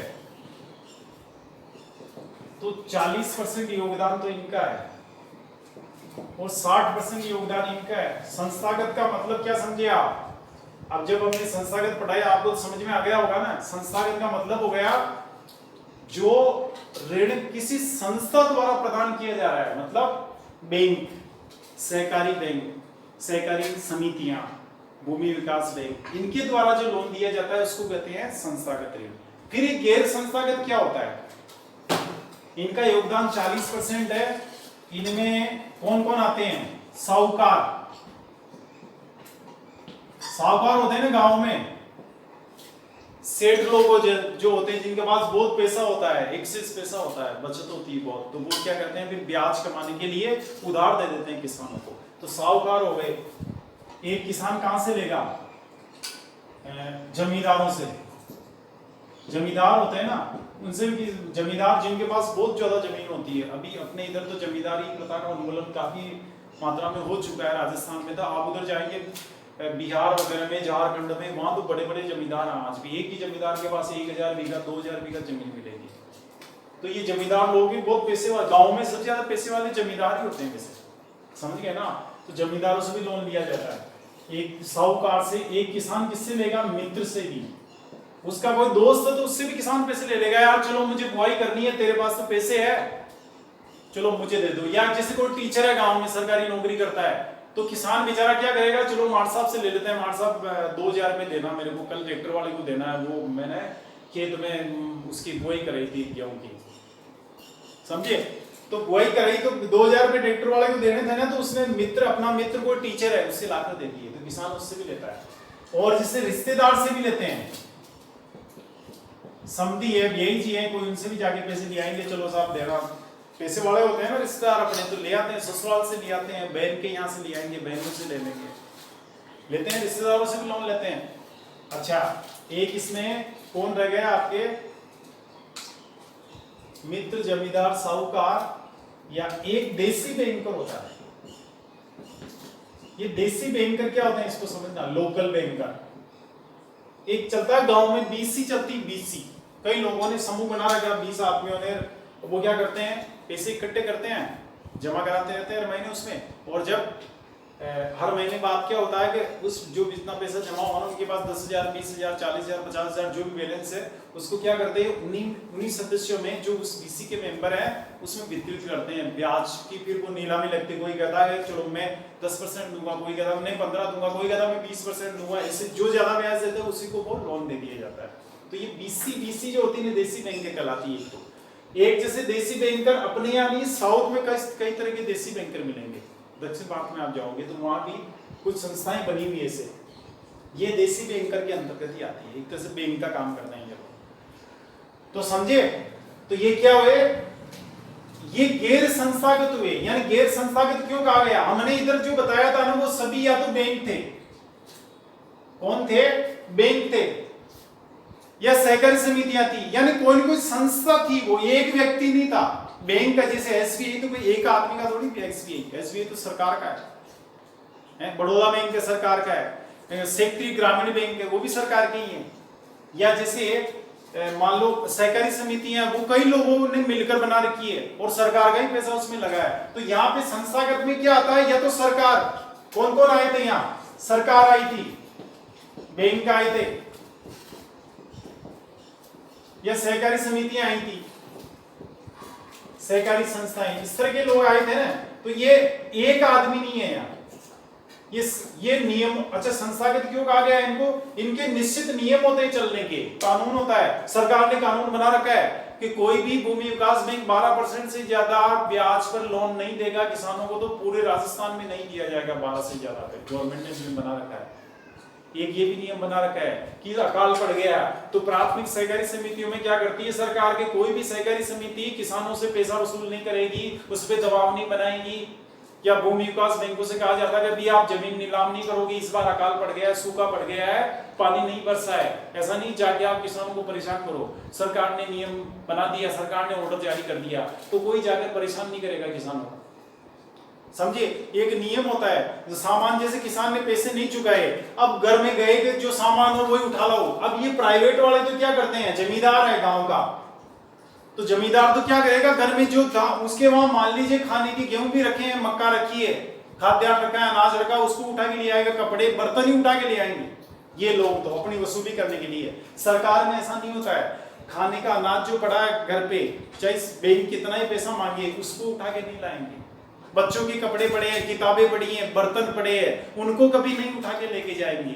सरकार ने नियम बना रखा है कि ऐसी चीज नहीं लाओगे जिससे उसका जीना ही दूभर हो जाए। आपके उसके घर में अगर मान लो जैसे टीवी है तो टीवी को लियो, या जैसे स्कूटर है घर में उसको लियो, मोटरसाइकिल को लियो, कार को लियो उठा के वसूली के लिए, लेकिन उसका धान नहीं लेके आओगे। हैं, गेहूं नहीं लाओगे घर से, ये तो सरकार के नियम होते, लेकिन इनके कोई नियम कानून नहीं होते। ये तो वहां घर में गए किसान के, जैसे किसी ने पैसा नहीं चुकाया तो जो उनको दिखा वो उठा के ले आए। यहां तक कि आज भी कई जगह आप बिहार में, झारखंड में जाओगे, इंसानों को उनकी, जैसे उसकी पत्नी को उठा के ले गए कि चलो जब तक तेरा पति पैसा नहीं चुकाता, मेरा किसान पैसा वापस नहीं लौटाता, तब तक तू मेरे यहाँ खेत पे काम करेगी फोकट में, निःशुल्क, कोई मजदूरी नहीं दी जाती, मेरे घर पे काम करेगी, मेरी पत्नी की सहायता करेगी, बच्चों को ले जाते, चलो जब तक तुम्हारा बाप पैसा नहीं जमा कराता तब तक मेरी बकरियां चरानी है, तुम्हें भैंस चरानी है। ये तो इतने क्रूर होते हैं। अच्छा, इनकी रेट भी बहुत हाई होती है, जमींदारों की इनकी तो बहुत ऊंची रेट होती है, साहूकारों की बहुत अर्जेंसी होती है ना बेचारे की। अच्छा, किसानों की समस्या क्या होती है कि यहाँ से लोन लेना थोड़ा आसान होता है, प्रक्रियागत समस्याएं नहीं होती, यहाँ प्रोसीजर लंबी चौड़ी नहीं है। साहूकार के पास रात को 12 बजे भी गया, सेठ जी उठना, दरवाजा खोलना, क्या हुआ, मेरे को अर्जेंट पैसे की जरूरत है, मेरे बेटे की बहू की डिलीवरी करानी भी जाना है, या आज बरसात हो गई, कल सुबह मुझे बुआई करनी है तो मुझे बीज खरीदना, पैसे चाहिए, पैसे दो। तो साहूकार बेचारा रात को 12 बजे भी उठ के नींद से, बिस्तर से उठ के उसको लोन दे देगा, चल लगा अंगूठा ले जा पैसे, कुछ भी नहीं करना पड़ा।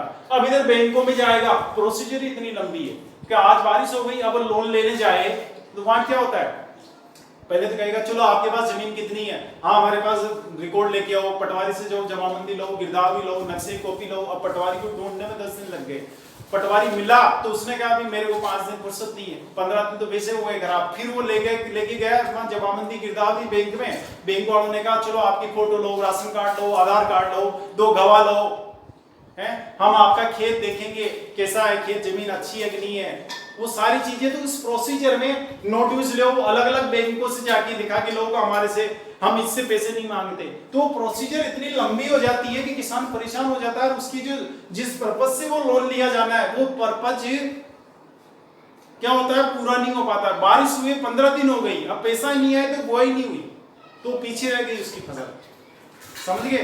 तो इस झमेले में पड़ने के बजाय किसान क्या शॉर्टकट रास्ता अपनाता है, अपने तो जाओ सेठ जी से लियो, तुरंत अभी पैसे मिल जाएंगे, जाते रिश्तेदार से ले लो, मित्र से ले लो।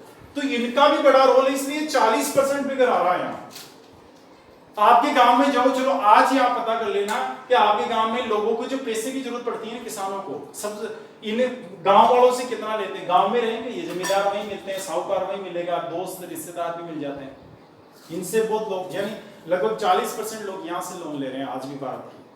ये बहुत बड़ी, अभी विदेशों में आप अमेरिका में यहाँ जाओगे तो अमेरिका में किसान जो लोन लेते हैं वो 90% योगदान इनका होता है बैंकों का।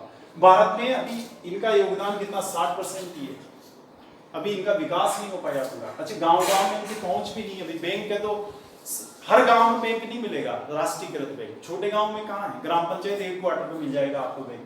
तो ये कई समस्याएं हैं अभी भारत में, तो यहाँ से लेना पड़ता है। तो यहाँ से नुकसान ये है कि ब्याज की जो दर होती है बहुत ऊंची होती है, बहुत हाई रेट से ब्याज लेते हैं ये लोग, ये तो कम से लेते हैं। दूसरी बात, वसूली, अगर इनका पैसा जमा भी नहीं कराया तो किसान के साथ इतना निर्दयी व्यवहार नहीं होता, यहाँ निर्दयता बहुत ज्यादा होती है, किसान को उठा के ले जाएंगे, समझ गए आप।